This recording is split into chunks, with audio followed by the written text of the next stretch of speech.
Lakle lakle Inspector Tayay Tayay Tayay Ahan mamaktada Diamond Radio Channel ki Inspector Tayay tabiribisingbu James Hagrujamna taramlok chobolane koknono khurumjari ngasi puduna laksari Inspector Tayay Chahunga kuntra mapan suba tangkar Sandok chariba thorom asi wakalna sagatchaba wari Wari asi haujik hingliba amadi laikhidraba kanagumba amataga mari lenazadi karigumba wari asi manaba natraga mari lenaba yorumlabadi masida lakpo wakat aikhoina lawjaba ngamjaro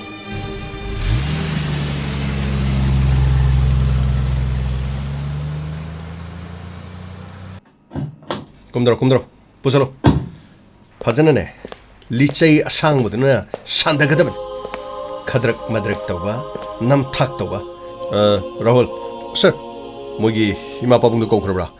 Sir, kokjakre. Asida gari khamiji sir, mogi ima pabung male. Asilere. Law. Premi. Ima ga pabung so khosi de lere lo. Wari sana silo. Law. Karimti kai runu law ne. Ai yawring e de ne. Ai fazana haigelo. Gamai. Sir,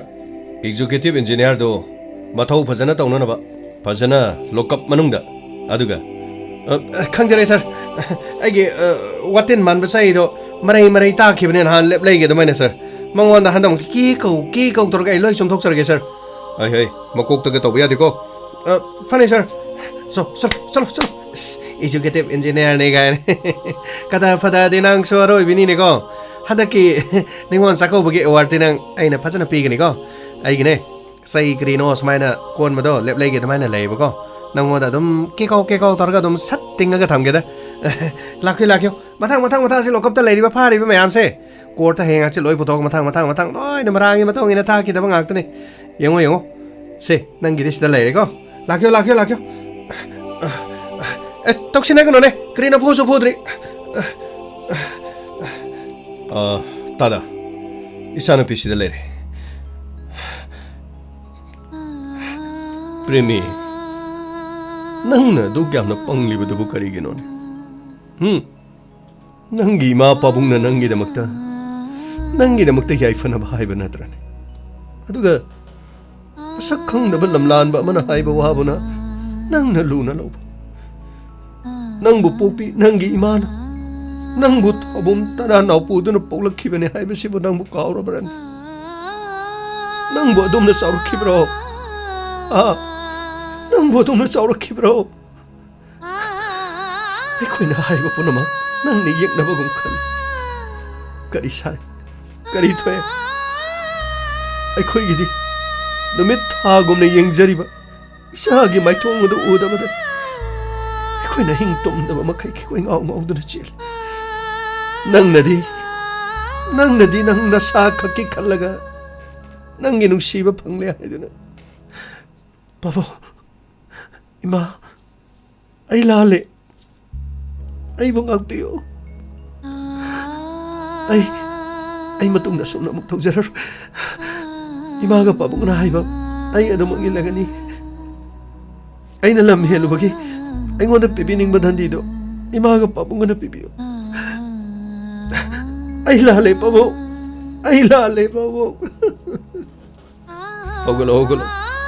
Ogalo.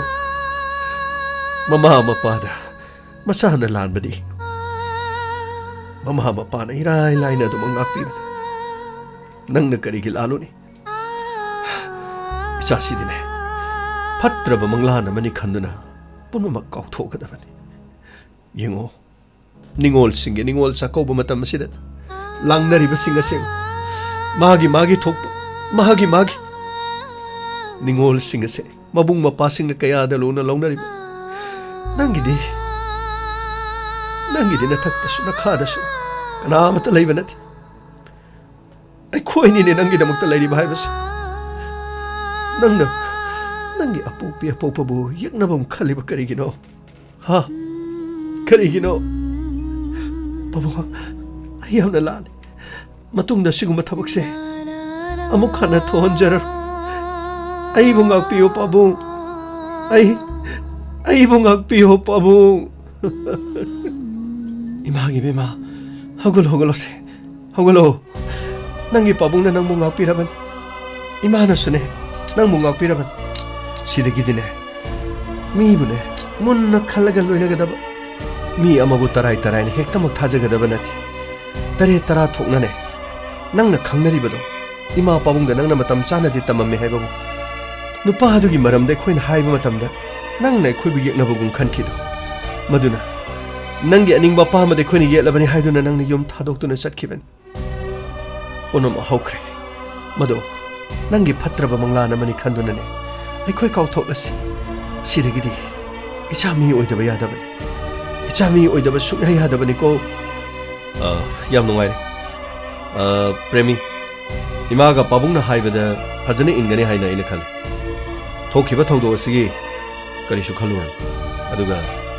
ꯐꯥꯔꯛꯂꯤꯕ ꯅꯨꯄꯥꯁꯤꯗꯤ ꯑꯩꯈꯣꯏꯅ ꯅꯤꯡꯊꯤꯖꯅ work ꯋꯥꯇꯦꯝꯂꯒꯅꯤ ꯅꯪꯒꯤ ꯅꯃꯤꯡ ꯅꯊꯥ ꯑꯩꯈꯣꯏꯅ ꯂꯣꯠꯁꯤꯟꯒꯅꯤ ꯀꯔꯤꯃꯠꯇ ꯈꯜꯂꯨꯅꯨ ꯊꯧꯗꯣꯛ ꯑꯁꯤꯒꯤ ꯃꯇꯥꯡꯗ ꯀꯅꯥꯁꯨ ꯈꯪꯉꯨ ꯃꯁꯤ ꯑꯩꯈꯣꯏꯅ ꯃꯤ ꯑꯃꯗ ꯃꯤꯅꯝꯕꯒꯤ ꯋꯥꯐꯝꯁꯨ ꯅꯠꯇꯦ ꯃꯁꯤ ꯑꯥꯏꯟꯅ ꯄꯤꯕ ꯑꯗꯨꯒꯨꯝꯕ ꯑꯈꯟꯅꯕ ꯆꯠꯅ ꯀꯥꯡꯂꯣꯟ ꯃꯔꯥꯜ ꯂꯩꯕ ꯃꯤ ꯑꯁꯤꯗꯤ ꯃꯍꯥꯛꯅ ꯇꯧꯖꯈꯤꯕ ꯊꯕꯛ ꯑꯗꯨꯒꯤꯗꯃꯛ ꯃꯔꯥꯜ ꯐꯪꯕ ꯇꯥꯕꯅꯤ ꯅꯪꯒꯤ ꯑꯅꯧꯕ ꯄꯨꯟꯁꯤ ꯑꯃꯒꯤꯗꯃꯛ ꯏꯃꯥ ꯄꯥꯕꯨꯡꯒ ꯂꯣꯏꯅꯅ ꯑꯐꯕ ꯋꯥꯈꯜ ꯈꯟꯗꯨꯅ ꯅꯍꯩꯅꯁꯤꯡ ꯃꯈꯥ ꯇꯝꯗꯨꯅ ꯂꯩꯄꯥꯛ ꯑꯁꯤꯒꯤ ꯃꯤꯊꯣꯏ ꯃꯤꯍꯦꯟꯕꯤ ꯑꯃ ꯑꯣꯏꯅꯅꯕ ꯃꯇꯝ ꯄꯨꯝꯅꯃꯛꯇ ꯍꯣꯠꯅꯔꯣ ꯏꯟꯁꯄꯦꯛꯇꯔ ꯌꯥꯝꯅ ꯅꯨꯡꯉꯥꯏꯔꯦ ꯑꯗꯨꯗꯤ ꯑꯩꯈꯣꯏ ꯑꯃꯨꯛ ꯌꯧꯖꯈꯤꯅꯕ ꯑꯗꯨꯒ ꯀꯔꯤꯅꯣ ꯆꯥꯛꯀꯧꯕꯒꯤꯅꯦ ꯑꯩꯈꯣꯏꯅ ꯉꯝꯖꯕ ꯈꯔꯁꯨ ꯃꯐꯝ ꯑꯁꯤꯗ ꯀꯠꯆꯒꯦ ꯈꯜꯂꯤ ꯏꯆꯥꯁꯤ ꯐꯪꯖꯕꯒꯤ ꯅꯠꯇꯦ ꯇꯥꯗ ꯑꯩꯈꯣꯏ ꯀꯅꯥꯒꯨꯝꯕ ꯑꯃꯠꯇꯒꯤ ꯃꯐꯝꯗꯒꯤ ꯈꯨꯗꯣꯜꯅꯆꯤꯡꯕ ꯑꯩꯈꯣꯏ ꯂꯧꯖꯗꯦ ꯇꯥꯗꯒꯤ ꯄꯨꯟꯁꯤ ꯑꯗꯨꯒ ꯏꯆꯥꯅꯨꯄꯤꯒꯤ ꯄꯨꯟꯁꯤꯅ ꯑꯃꯨꯛ ꯍꯟꯅ ꯇꯦꯛꯇ ꯀꯥꯏꯗꯅ ꯍꯜꯂꯛꯄꯁꯦ ꯃꯁꯤꯗꯒꯤ ꯍꯦꯟꯅ ꯅꯨꯡꯉꯥꯏꯕ ꯂꯩꯇ꯭ꯔꯤ ꯌꯧꯕꯤꯔꯣ ꯐꯔꯦ ꯑꯗꯨꯗꯤ ꯑꯩꯈꯣꯏ ꯌꯧꯖꯔꯨꯈꯤꯒꯦꯀꯣ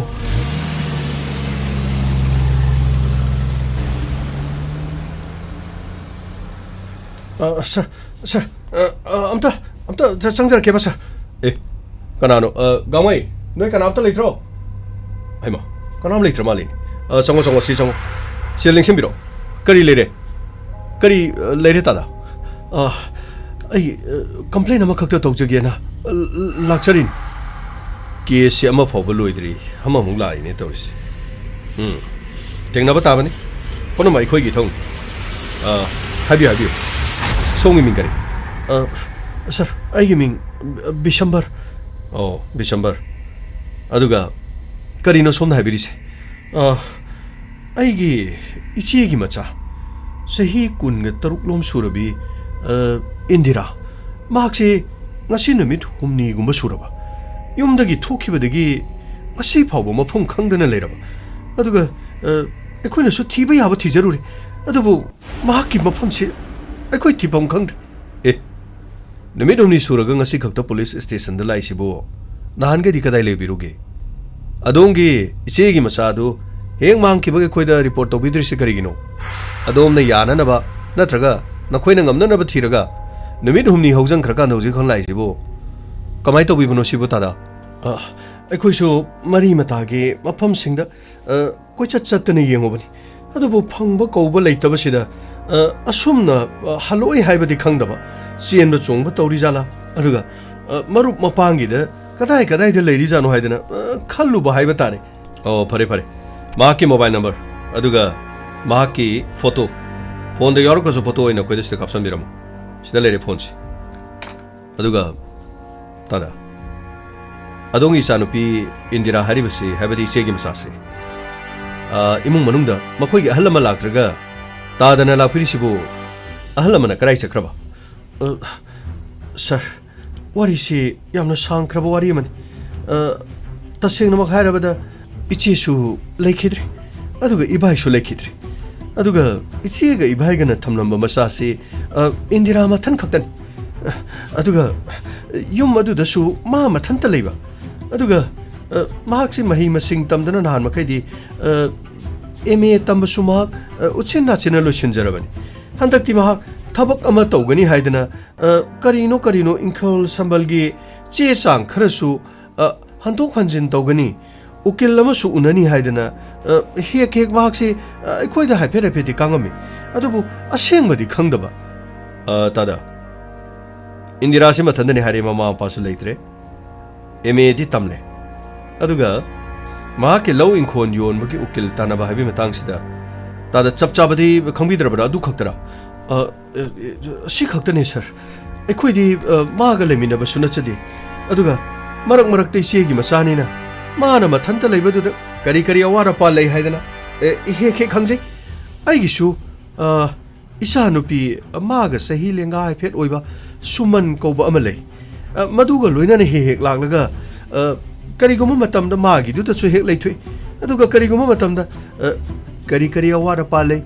हे हे यंगसनबीबा मसी मंगाइरे अदुबु महांगना युमदा हलक्तबसिददी अखोइना वाबगी वानीने तादा केनोम थाइजगी इंदिराना युमदा हलक्त्रे हाइबसिदी लेमिनदेसु हाइरे अदोमना कमाइना खंगबीबनो अदुबुदी मा ngasiगी sa injang charabra kholabra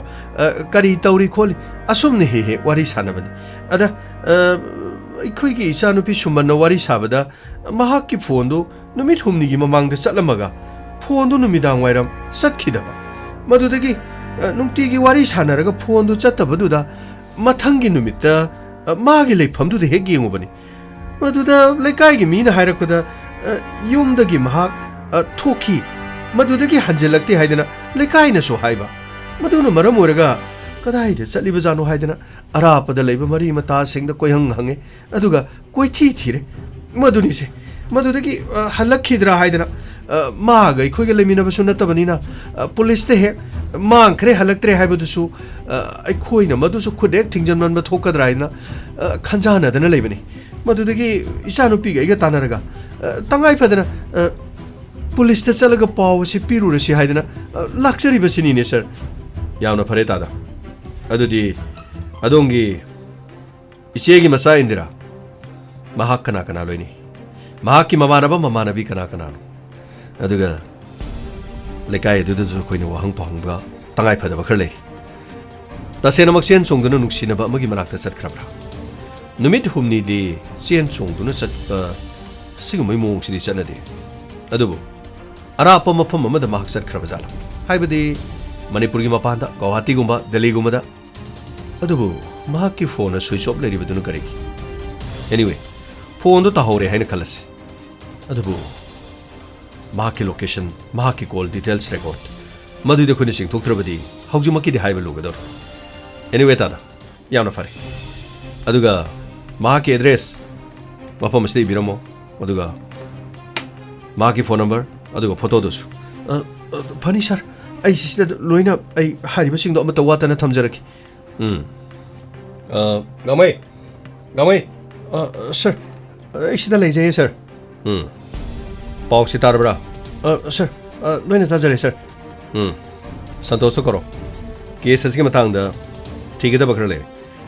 funny sir आई कौजरगे सर तादा अदुदी याम नुंगारी तादा सु योनो बताबिरो अदुगा तादागी फोन नंबर सु इबिरबरा सर आइगिसु सिदा इजरे सिना मखागी सिना इचानुपीगिनी फरे फरे करिगुम्बा पाउ अमा लेरबदी हाइबदी युमदगा हलकपा खोटपा यारदि खोइदा पाउ पिबिरो नुपी मसा मोइबनिना खोइना खोइथि थिरो सोन युमदा हलदि फरकतानि अदुगा करि लेबगे हाइबदो खोइ पाउ सोइदना पिरना बताउकी फरे सर आई अमुक ससरुखिगे अदुदि फरे फरे दादा फजना यौबिरो फनी फनी बुं सर अंता संजरगे सर संगो संगो संतोष की फोन नंबर से सर्विलेंस थमदे यारो अदुगा last location call details record कदाई कदाई दा कना कना गा वरी सने मरु मपांग कना कनानो अदु वरी सनैबा मिसिंग नोमदा पुंग क्या क्या वरी सने पुनमक्तो मदुम त खंगनन मोहनर फनी सर अदुगा सिगी फोटो जे पुलिस स्टेशन खुदी मतो साइथो मिसिंग रिपोर्ट नुपी सिंग असि नमित हमनि सुरे हरि इमुंग मनुंगदा माकी अपोकपा पोपीदी लेत्रे लाक्लिबदु मखोइगी मामन अदुगा ममा मपाना कंप्लेन तौगदबदु लेत्रबनिना मोइ मामोइ लायदना एनीवे अमोरे मोरे माकी मरु मपांग सिंग कना कना वरी सने हारिबा मी सिंग मयाम अदुगी मनुंगदा ख्वाइदिगी वरी याम सानबा मीदो मफम असिदा कौरगा माकी मरमदा खंगनन होनसी नत्रगा लाउ यादरगन मयुमदा चलगा पिकअप तौन होनसी फनी सर अदुगा थुबा मतमदा कॉल डिटेल्स रेकॉर्डनी मदुदनी पुनमक थिगदोरसी अदुगा माकी मोबाइल मुथटकीबा मफम मदुगी लोकेशन करम्बा टवारदगिनो अदुगा करम्बा सर्विस प्रोवाइडरदगिनो हाइबदो खंगननबा फनी सर करा थोरो संतोष फनी सर येंग बतारेदना ꯂꯩꯁꯥꯕꯤ ꯑꯃꯅ ꯌꯨꯝꯗꯒꯤ ꯊꯣꯛꯈ꯭ꯔꯒ ꯅꯨꯃꯤꯠ ꯍꯨꯝꯅꯤ ꯍꯟꯖꯜꯂꯛꯇꯕ ꯑꯗꯨꯒ ꯃꯈꯣꯏꯒꯤ ꯃꯥꯃ ꯃꯍꯥꯛꯅ ꯀꯝꯄ꯭ꯂꯦꯟ ꯇꯧꯕ ꯂꯥꯛꯄ ꯑꯩ ꯔꯥꯖꯥ ꯀꯔꯤ ꯀꯔꯤ ꯄꯥꯎ ꯂꯩ ꯑꯩꯈꯣꯏꯅ ꯁꯣꯝꯗ ꯅꯥꯀꯟ ꯑꯃ ꯕꯣꯠ ꯈꯣꯝꯃꯤꯉꯩꯗ ꯅꯥꯀꯟ ꯑꯃꯔꯣꯝꯗ ꯃꯈꯣꯏꯅ ꯂꯣꯏꯅ ꯑꯩꯈꯣꯏꯒꯤ ꯃꯤꯁꯤꯡꯗꯨ ꯑꯣꯏꯈ꯭ꯔ ꯃꯥꯜꯂꯦ ꯃꯈꯣꯏꯒꯤꯗꯤ ꯌꯥꯝꯅ ꯏꯪ ꯇꯞꯅ ꯚꯣꯠꯁꯤꯡ ꯑꯁꯤ ꯈꯣꯝꯃꯦꯕ ꯑꯩꯈꯣꯏꯒꯤ ꯀꯃꯤꯇꯤꯒꯤ ꯃꯤꯁꯤꯡ ꯑꯗꯨꯅ ꯀꯔꯤꯅꯣ ꯄꯥꯎ ꯑꯁꯤ ꯑꯃꯠꯇ ꯄꯤꯔꯛꯇ꯭ꯔꯤꯁꯤ ꯀꯔꯤꯒꯤꯅꯣ ꯌꯥꯝꯃꯨ ꯑꯩꯈꯣꯏꯒꯤꯁꯨ ꯃꯤ ꯃꯌꯥꯝ ꯑꯃ ꯂꯦꯡꯌꯥꯟ ꯐꯤ ꯌꯥꯟꯗꯅ ꯄꯩꯁꯥ ꯄꯤꯗꯅ ꯑꯩꯈꯣꯏꯒꯤ ꯃꯤ ꯑꯣꯏꯔꯤꯁꯤꯗꯤ ꯑꯩꯈꯣꯏꯒꯤ ꯒ꯭ꯔꯨꯞꯁꯤꯗ ꯊꯥꯒꯠꯂꯤꯁꯤꯗꯤ ꯌꯥꯝꯃꯨ ꯑꯩ ꯊꯥꯒꯠꯇꯦ ꯍꯥꯏꯕ ꯅꯠꯇꯦꯅꯦ ꯊꯥꯒꯠꯂꯛꯏꯅꯦ ꯑꯗꯨꯕꯨ ꯑꯩꯈꯣꯏꯒꯤ ꯀꯦꯟꯗ꯭ꯔꯁꯤꯗꯒꯤ ꯂꯩꯔꯤꯕ ꯃꯤꯁꯤꯡ ꯄꯨꯝꯅꯃꯛꯇꯤ ꯑꯩꯈꯣꯏꯒꯤ ꯑꯣꯏꯕ ꯅꯠꯇꯦꯗꯅ ꯃꯥꯒꯤꯁꯨ ꯃꯤ 13,000 ꯑꯗꯨꯃꯛ ꯂꯦꯡꯗꯅ ꯂꯩꯔꯤꯕ ꯑꯗꯨꯅ ꯃꯁꯤꯒꯤ ꯃꯅꯨꯡꯗ ꯑꯍꯦꯟꯕ 1,200ꯒꯤ ꯃꯅꯨꯡꯗꯅꯦꯕ ꯚꯣꯠ ꯀꯥꯒꯗꯧꯔꯤꯁꯤ ꯑꯗꯨꯕꯨ ꯃꯥꯒꯤ ꯃꯆꯥꯅꯨꯄꯥ ꯑꯃꯗꯤ ꯃꯤꯅꯤꯁꯇꯔ ꯂꯥꯜ ꯁꯤꯡꯅ ꯈꯣꯝꯃꯤꯕ ꯚꯣꯠ ꯈꯨꯈꯣꯝꯁꯤꯗꯤ ꯑꯩ ꯃꯤ ꯍꯥꯠꯅꯤꯡꯉꯦꯀꯣ ꯑꯩ ꯃꯤ ꯍꯥꯠꯅꯤꯡꯉꯕꯅꯤ ꯌꯥꯝꯕꯨ ꯈꯤꯇ ꯐꯥꯊꯣꯛꯀꯦꯗꯧꯕꯒꯤ ꯉꯔꯥꯡ ꯅꯍꯥꯟꯁꯨ ꯑꯩꯈꯣꯏꯒꯤ ꯃꯤꯁꯤꯡ ꯈꯨꯠꯂꯥꯏꯒ ꯀꯣꯟꯅꯅ ꯐꯥꯈꯤꯕꯗꯨ ꯃꯗꯨꯒꯤ ꯋꯥꯐꯝ ꯑꯗꯨꯗ SP ꯅꯁꯨ ꯌꯥꯝ ꯀꯟꯅ ꯏꯟꯀ꯭ꯋꯥꯏꯔꯤ ꯑꯃ ꯇꯧꯔꯤꯕ ꯂꯥꯏꯕꯛ ꯐꯕꯗꯒꯤ ꯐꯥꯈꯤꯕ ꯃꯤꯁꯤꯡ ꯑꯗꯨꯅ ꯌꯥꯝꯕꯨꯒꯤ ꯃꯤꯡ ꯄꯟꯗꯕꯒꯤ ꯋꯥꯅꯤ ꯑꯗꯨꯛ ꯌꯥꯝꯕ ꯄꯩꯁꯥ ꯄꯤꯔꯤꯕꯗꯨ ꯀꯔꯤꯒꯨꯝꯕ ꯑꯩꯒꯤ ꯃꯤꯡ ꯄꯜꯂꯗꯤ ꯃꯌꯨꯝꯗ ꯂꯩꯔꯤꯕ ꯃꯇꯨ ꯃꯆꯥꯗꯣ ꯍꯥꯠꯀꯅꯤ ꯍꯥꯏꯕꯅꯤ ꯑꯩꯅ ꯍꯦꯛ ꯍꯥꯏꯗꯣꯔꯛꯄꯗ ꯃꯇꯨ ꯃꯆꯥꯁꯤꯡꯗꯣ ꯍꯥꯠꯀꯗꯧꯔꯤꯕ ꯃꯈꯣꯏꯅ ꯂꯣꯀꯞꯇ ꯂꯩꯔꯤꯕꯗꯨ ꯃꯍꯥꯛꯀꯤ ꯅꯨꯄꯤꯗꯨ ꯊꯥꯖꯟꯕꯅꯦ ꯑꯩꯅ ꯑꯗꯨꯒ ꯄꯩꯁꯥ ꯃꯔꯥꯡ ꯀꯥꯏꯅ ꯄꯤꯔꯤ ꯀꯔꯤꯁꯨ ꯁꯄꯣꯔꯠ ꯇꯧꯗꯕ ꯂꯩꯇꯦ ꯀꯔꯤꯒꯨꯝꯕ ꯃꯤꯡ ꯑꯗꯨ ꯄꯜꯂꯛꯂꯕꯗꯤ ꯑꯩꯅ ꯌꯨꯝꯗ ꯂꯩꯍꯧꯔꯤꯕꯁꯤꯡꯗꯨ ꯍꯥꯠꯀꯅꯤ ꯍꯥꯏꯌꯨ ꯍꯥꯏꯗꯅ ꯃꯍꯥꯛꯀꯤ ꯅꯨꯄꯤꯗꯨꯗ ꯍꯥꯏꯔꯒꯩꯅ ꯅꯍꯥꯟ ꯂꯣꯀꯞꯇꯅꯤꯅ ꯑꯩꯅ OCꯗ ꯐꯣꯟ ꯇꯧꯔꯒ ꯑꯃꯨꯛꯇꯪ ꯎꯅꯍꯜꯂꯨ ꯍꯥꯏꯗꯅ ꯑꯩꯅ ꯍꯥꯏꯈꯤꯕꯅꯤ ꯀꯦꯟꯗ꯭ꯔꯒꯤ ꯃꯤꯁꯤꯡꯅꯤ ꯑꯩꯒꯤ ꯃꯤꯒꯤ ꯍꯥꯏꯕ ꯋꯥ ꯂꯩꯇꯦ ꯅꯈꯣꯏꯅ ꯐꯥꯖꯤꯜꯂꯤꯕꯗꯨ ꯑꯃꯨꯛꯇ ꯎꯅꯍꯜꯂꯨ ꯍꯥꯏꯕꯗ ꯍꯔꯥꯎ ꯌꯥꯗꯅ ꯎꯅꯈꯤꯕꯅꯤ ꯎꯅꯕꯗꯨꯗ ꯃꯥꯒꯤ ꯅꯨꯄꯤꯅ ꯍꯥꯏꯔꯝꯕ ꯋꯥꯐꯝꯁꯤꯡ ꯑꯗꯣ ꯑꯩꯉꯣꯟꯗ ꯑꯃꯨꯛ ꯍꯜꯂꯒ ꯇꯝꯃꯤ ꯃꯗꯨꯅꯗꯤ ꯀꯔꯤꯁꯨ ꯃꯥꯅꯗꯤ ꯃꯃꯤꯡ ꯍꯥꯏꯗꯣꯔꯛꯑꯔꯣꯏ ꯑꯦꯅꯤꯋꯦ ꯍꯥꯏꯔꯤꯕ ꯃꯤ ꯑꯗꯨꯁꯨ ꯏꯟꯁꯄꯦꯛꯇꯔ ꯇꯌꯥꯏꯅ ꯋꯥꯍꯪ ꯄꯥꯎꯍꯪꯂꯕꯗꯤ ꯁꯣꯏꯗꯅ ꯍꯥꯏꯗꯣꯔꯛꯀꯗ꯭ꯔꯥ ꯍꯥꯏꯅ ꯑꯩꯅ ꯈꯜꯂꯤ ꯑꯗꯨꯕꯨ ꯍꯥꯏꯗꯣꯔꯛꯂꯕꯁꯨ ꯏꯂꯦꯛꯁꯟ ꯂꯣꯏꯔꯒ ꯍꯥꯏꯕꯗꯤ ꯃꯥꯔꯆ ꯊꯥ ꯂꯣꯏꯔꯕ ꯃꯇꯨꯡꯗ ꯍꯥꯏꯗꯣꯔꯛꯂꯕꯗꯤ ꯏꯟꯁꯄꯦꯛꯇꯔ ꯇꯌꯥꯏ ꯅꯪꯕꯨꯁꯨ ꯑꯩꯅ ꯃꯊꯛ ꯃꯈꯥ ꯑꯣꯜꯂꯒ ꯏꯅꯥꯎꯅꯨꯄꯥ ꯊꯣꯏꯕꯕꯨ ꯅꯪꯅ ꯄꯨꯟꯁꯤ ꯂꯧꯈꯤꯕ ꯃꯥꯒꯤ ꯊꯋꯥꯏ ꯂꯧꯈꯤꯕꯒꯤꯗꯃꯛ ꯑꯩꯅ ꯂꯦꯝꯅ ꯊꯥꯒꯗꯕ ꯅꯠꯇꯦ ꯑꯩꯅ ꯅꯪꯒꯤ ꯑꯁꯣꯟꯕ ꯀꯌꯥꯁꯨ ꯌꯦꯡꯗꯨꯅ ꯂꯩꯔꯤꯕ ꯅꯪꯅ ꯊꯧꯅꯥ ꯐꯕ ꯂꯝꯗꯝ ꯑꯁꯤꯗ ꯄꯨꯂꯤꯁ ꯅꯪ ꯈꯛꯇ ꯑꯣꯏꯕꯒꯤ ꯇꯥꯏ ꯄꯨꯂꯤꯁ ꯑꯣꯐꯤꯁꯥꯔꯁꯤ ꯅꯪ ꯈꯛꯇ ꯁꯨꯞꯅꯇꯒꯤ ꯁ꯭ꯇꯥꯔ 3ꯈꯛ ꯀꯥꯕ ꯏꯟꯁꯄꯦꯛꯇꯔ ꯑꯃꯅ ꯀꯌꯥꯝ ꯆꯥꯎꯗꯅ ꯑꯩꯅ MLA ꯃꯤꯅꯤꯁꯇꯔꯗꯒꯤ ꯑꯩꯅ ꯑꯣꯏꯔꯛꯀꯗꯧꯔꯤꯕ ꯃꯊꯪ ꯃꯇꯝ ꯑꯗꯨꯗ ꯅꯪꯅ ꯈꯥꯡꯕ ꯂꯥꯛꯄ ꯉꯝꯃꯣꯏꯗꯧꯔꯤꯕ ꯑꯃꯨꯛ ꯈꯛꯇꯪ ꯀꯥꯁ ꯍꯟꯗꯛ ꯑꯃꯨꯛ ꯀꯥꯕ ꯃꯇꯝꯗꯗꯤ ꯑꯩꯅ ꯀꯣꯟꯈꯤꯕꯗꯒꯤ ꯁꯨꯡꯊꯥ ꯊꯥꯗꯣꯛꯂꯣꯏꯗꯕ ꯑꯩꯒꯤ MLAꯒꯤ ꯆꯧꯀ꯭ꯔꯤ ꯑꯩꯅ ꯈꯣꯡꯊꯥꯡ ꯈꯔ ꯁꯣꯏꯈꯤꯕꯒꯤꯗꯃꯛ ꯑꯩꯅ ꯚꯣꯠꯇ ꯃꯥꯏꯊꯤꯈꯤꯕ ꯑꯗꯨꯕꯨ ꯃꯤꯌꯥꯝꯒꯤ ꯑꯄꯥꯝꯕ ꯀꯔꯤꯅꯣ ꯍꯥꯏꯕ ꯑꯩ ꯈꯪꯏ ꯃꯤꯌꯥꯝꯅ ꯄꯥꯝꯂꯤꯕꯁꯤꯗꯤ ꯄꯩꯁꯥ ꯆꯥꯛ ꯆꯥꯅꯅꯕ ꯄꯩꯁꯥ ꯑꯗꯨꯒ ꯊꯤꯀꯥ ꯃꯆꯥ ꯃꯗꯣ ꯑꯩꯅ ꯁꯣꯏꯗꯅ ꯄꯤꯒꯅꯤ ꯑꯩꯅ ꯗꯤꯕ꯭ꯂꯞꯃꯦꯟꯒꯤ ꯊꯥꯗꯔꯛꯀꯗꯕ ꯁꯦꯟꯐꯝꯁꯤꯡ ꯃꯈꯣꯏꯅ ꯁꯨꯕ ꯉꯝꯃꯣꯏꯗꯧꯕ ꯉꯥꯛꯇꯅꯤ ꯃꯈꯣꯏꯅ ꯄꯥꯝꯂꯤꯕꯁꯤꯡ ꯑꯗꯣ ꯄ꯭ꯔꯖꯥꯁꯤꯡ ꯈꯨꯠꯂꯥꯏ ꯑꯣꯏꯅ ꯁꯤꯖꯤꯟꯅꯒꯅꯤ ꯑꯗꯨꯒ ꯃꯇꯝ ꯄꯨꯝꯅꯃꯛꯇ ꯀꯦꯟꯗ꯭ꯔ ꯑꯁꯤꯗ ꯂꯩꯔꯤꯕ ꯃꯤꯄꯨꯝ ꯈꯨꯗꯤꯡꯃꯛ ꯑꯩꯅ ꯂꯩꯗꯨꯅ ꯊꯝꯒꯅꯤ ꯚꯣꯠꯇꯤ ꯑꯃꯨꯛꯈꯛ ꯀꯥꯈ꯭ꯔꯒ ꯂꯣꯏꯔꯦ ꯃꯈꯥ ꯇꯥꯕꯗꯨꯗꯤ ꯀꯔꯤꯒꯤ ꯃꯈꯣꯡ ꯄꯥꯏꯗꯅ ꯍꯥꯏꯖꯔꯨꯅꯦꯒꯦ ꯌꯥꯝꯕꯣ ꯑꯗꯣ ꯑꯩꯈꯣꯏꯁꯤ ꯉꯁꯤꯒꯤ ꯀꯦꯝꯄꯦꯟꯗꯤ ꯀꯃꯥꯏꯅ ꯇꯧꯕ ꯉꯁꯤꯒꯤ ꯀꯦꯝꯄꯦꯟ ꯁꯣꯏꯗꯅ ꯆꯠꯀꯅꯤ ꯆꯠꯇꯕ ꯌꯥꯗꯦ ꯑꯩꯈꯣꯏ ꯅꯣꯡꯃꯗ ꯃꯐꯝ 3-5 ꯁꯨꯡꯂꯦꯞ ꯂꯦꯞꯄ ꯌꯥꯗꯦ ꯍꯥꯟꯅ ꯃꯤꯇꯤꯡ ꯇꯧꯈꯤꯕ ꯃꯐꯝ ꯑꯣꯏꯔꯁꯨ ꯅꯥꯀꯟꯗꯨꯗ ꯁꯤꯟꯖꯟꯒꯗꯕꯅꯤ ꯃꯈꯣꯏꯅ ꯀꯔꯤ ꯍꯥꯏ ꯆꯦ ꯑꯃꯗ ꯑꯩꯈꯣꯏꯒꯤ ꯃꯤ ꯊꯥꯗꯣꯛꯑꯒ ꯂꯣꯏꯅ ꯏꯁꯤꯟꯒꯗꯕ ꯃꯈꯣꯏꯅ ꯉꯁꯤ ꯃꯤꯇꯤꯡ ꯑꯃꯗ ꯉꯥꯡꯈꯤꯕ ꯋꯥꯗꯣ ꯃꯊꯪꯗ ꯍꯌꯦꯡꯒꯤ ꯃꯤꯇꯤꯡꯗ ꯑꯩꯈꯣꯏꯅ ꯑꯃꯨꯛ ꯆꯞ ꯆꯥꯕ ꯄꯥꯎꯈꯨꯝꯗꯨ ꯄꯤꯒꯗꯕ ꯑꯗꯨꯒ ꯌꯥꯔꯤꯕ ꯃꯈꯩ ꯑꯩꯈꯣꯏꯅ ꯋꯥꯍꯪ ꯍꯪꯉꯣꯏꯗꯕ ꯑꯩꯈꯣꯏꯅ ꯋꯥꯍꯪ ꯍꯪꯉꯕꯗꯤ ꯈꯨꯝꯅꯕꯒꯤꯗꯃꯛ ꯃꯈꯣꯏ ꯃꯤꯇꯤꯡ ꯁꯤꯟꯖꯜꯂꯛꯀꯅꯤ ꯃꯈꯣꯏꯅ ꯄꯥꯡꯊꯣꯛꯂꯤꯕ ꯃꯤꯇꯤꯡ ꯑꯗꯣ ꯃꯐꯝ ꯑꯗꯨꯗ ꯑꯩꯈꯣꯏꯒꯤ ꯃꯤ ꯃꯔꯥꯡ ꯀꯥꯏꯅ ꯊꯝꯒꯗꯕꯅꯤ ꯑꯗꯨꯒ ꯃꯈꯣꯏꯅ ꯍꯥꯏꯕꯁꯤꯡ ꯑꯗꯣ ꯑꯩꯈꯣꯏꯅ ꯅꯤꯡꯊꯤꯖꯅ ꯅꯣꯠ ꯇꯧꯁꯜꯂꯒ ꯄꯨꯔꯛꯂꯒ ꯆꯦ ꯑꯃꯗ ꯏꯁꯤꯟꯒꯗꯕꯅꯤ ꯑꯗꯨꯒ ꯃꯊꯪꯒꯤ ꯅꯣꯡꯉꯥꯜꯂꯒ ꯄꯥꯡꯊꯣꯛꯀꯗꯕ ꯃꯤꯇꯤꯡꯗ ꯃꯈꯣꯏꯅ ꯍꯥꯏꯕꯁꯤꯡ ꯑꯗꯨꯒꯤ ꯄꯥꯎꯈꯨꯝ ꯑꯗꯨ ꯈꯨꯝꯍꯧꯗꯕ ꯇꯥꯔꯕꯗꯤ ꯂꯝꯗꯝ ꯑꯁꯤꯗ ꯂꯩꯔꯤꯕ ꯄ꯭ꯔꯖꯥ ꯃꯤꯌꯥꯝꯅ ꯑꯩꯈꯣꯏꯅ ꯇꯨꯃꯤꯟꯅ ꯂꯩꯈ꯭ꯔꯕꯗꯤ ꯑꯩꯈꯣꯏꯅ ꯆꯨꯝꯂꯕꯁꯨ ꯑꯔꯥꯟꯕꯅꯤ ꯍꯥꯏꯅ ꯈꯟꯈꯤꯒꯗꯧꯔꯤꯕꯅꯤ ꯑꯩꯈꯣꯏ ꯄꯥꯎꯈꯨꯝꯗꯕ ꯌꯥꯗꯕꯅꯤ ꯑꯗꯨꯒ ꯂꯝꯗꯝ ꯑꯁꯤꯒꯤ ꯃꯤꯌꯥꯝ ꯄꯨꯝꯅꯃꯛꯀꯤ ꯃꯃꯤꯠ ꯅꯥꯍꯟꯕ ꯌꯥꯗꯦ ꯍꯦꯛ ꯍꯥꯏꯅꯔꯛꯄ ꯋꯥꯐꯝ ꯈꯨꯗꯤꯡꯃꯛ ꯑꯩꯈꯣꯏꯅ ꯁꯦꯡꯗꯣꯛꯅꯕꯒꯤ ꯇꯥꯟꯖꯥꯗꯨ ꯂꯧꯒꯗꯕꯅꯤ ꯃꯗꯨ ꯂꯧꯗꯕ ꯇꯥꯔꯕꯗꯤ ꯑꯩꯈꯣꯏꯅ ꯈꯨꯗꯣꯡ ꯆꯥꯔꯣꯏ ꯃꯤꯅ ꯈꯨꯗꯣꯡꯆꯥꯕ ꯂꯧꯈ꯭ꯔꯕꯗꯤ ꯑꯩꯈꯣꯏꯒꯤ ꯃꯥꯡꯖꯕ ꯍꯥꯏꯕꯗꯣ ꯑꯣꯏꯔꯛꯀꯗꯧꯔꯤꯕꯅꯤ ꯑꯩ ꯋꯥꯍꯩꯒꯦ ꯑꯅꯧꯕ ꯃꯤ ꯃꯔꯣꯜ ꯑꯃ ꯂꯣꯏꯔꯕꯁꯨ ꯑꯅꯧꯕ ꯃꯤ ꯃꯔꯣꯜ ꯑꯃ ꯊꯤꯌꯨ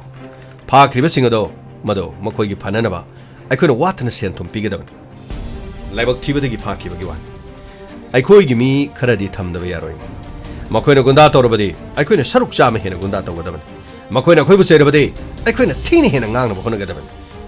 ꯀꯣꯊꯣꯛꯇꯨꯅ ꯃꯈꯣꯏꯒꯤ ꯊꯃꯣꯏ ꯁꯣꯛꯅꯅꯕ ꯃꯈꯣꯏꯒꯤ ꯃꯈꯣꯏꯗꯧ ꯑꯗꯣ ꯁꯧꯒꯠꯅꯅꯕ ꯍꯣꯠꯅꯕ ꯇꯥꯕꯅꯤ ꯌꯥꯝꯕꯨ ꯈꯣꯏꯗꯧ ꯁꯧꯒꯠꯅꯕ ꯍꯣꯠꯅꯔꯗꯤ ꯃꯈꯣꯏꯅ ꯑꯃꯨꯛ ꯈꯨꯠ ꯊꯥꯔꯛꯑꯕꯗꯤ ꯇꯨꯃꯤꯟ ꯃꯈꯣꯏꯅ ꯈꯨꯠ ꯊꯥꯔꯛꯑꯒ ꯀꯤꯒꯗꯕ ꯄ꯭ꯔꯤꯌꯣꯕ꯭ꯔꯠꯇ ꯅꯠꯇꯦ ꯄ꯭ꯔꯤꯌꯣꯕ꯭ꯔꯠꯇ ꯑꯩꯗꯤ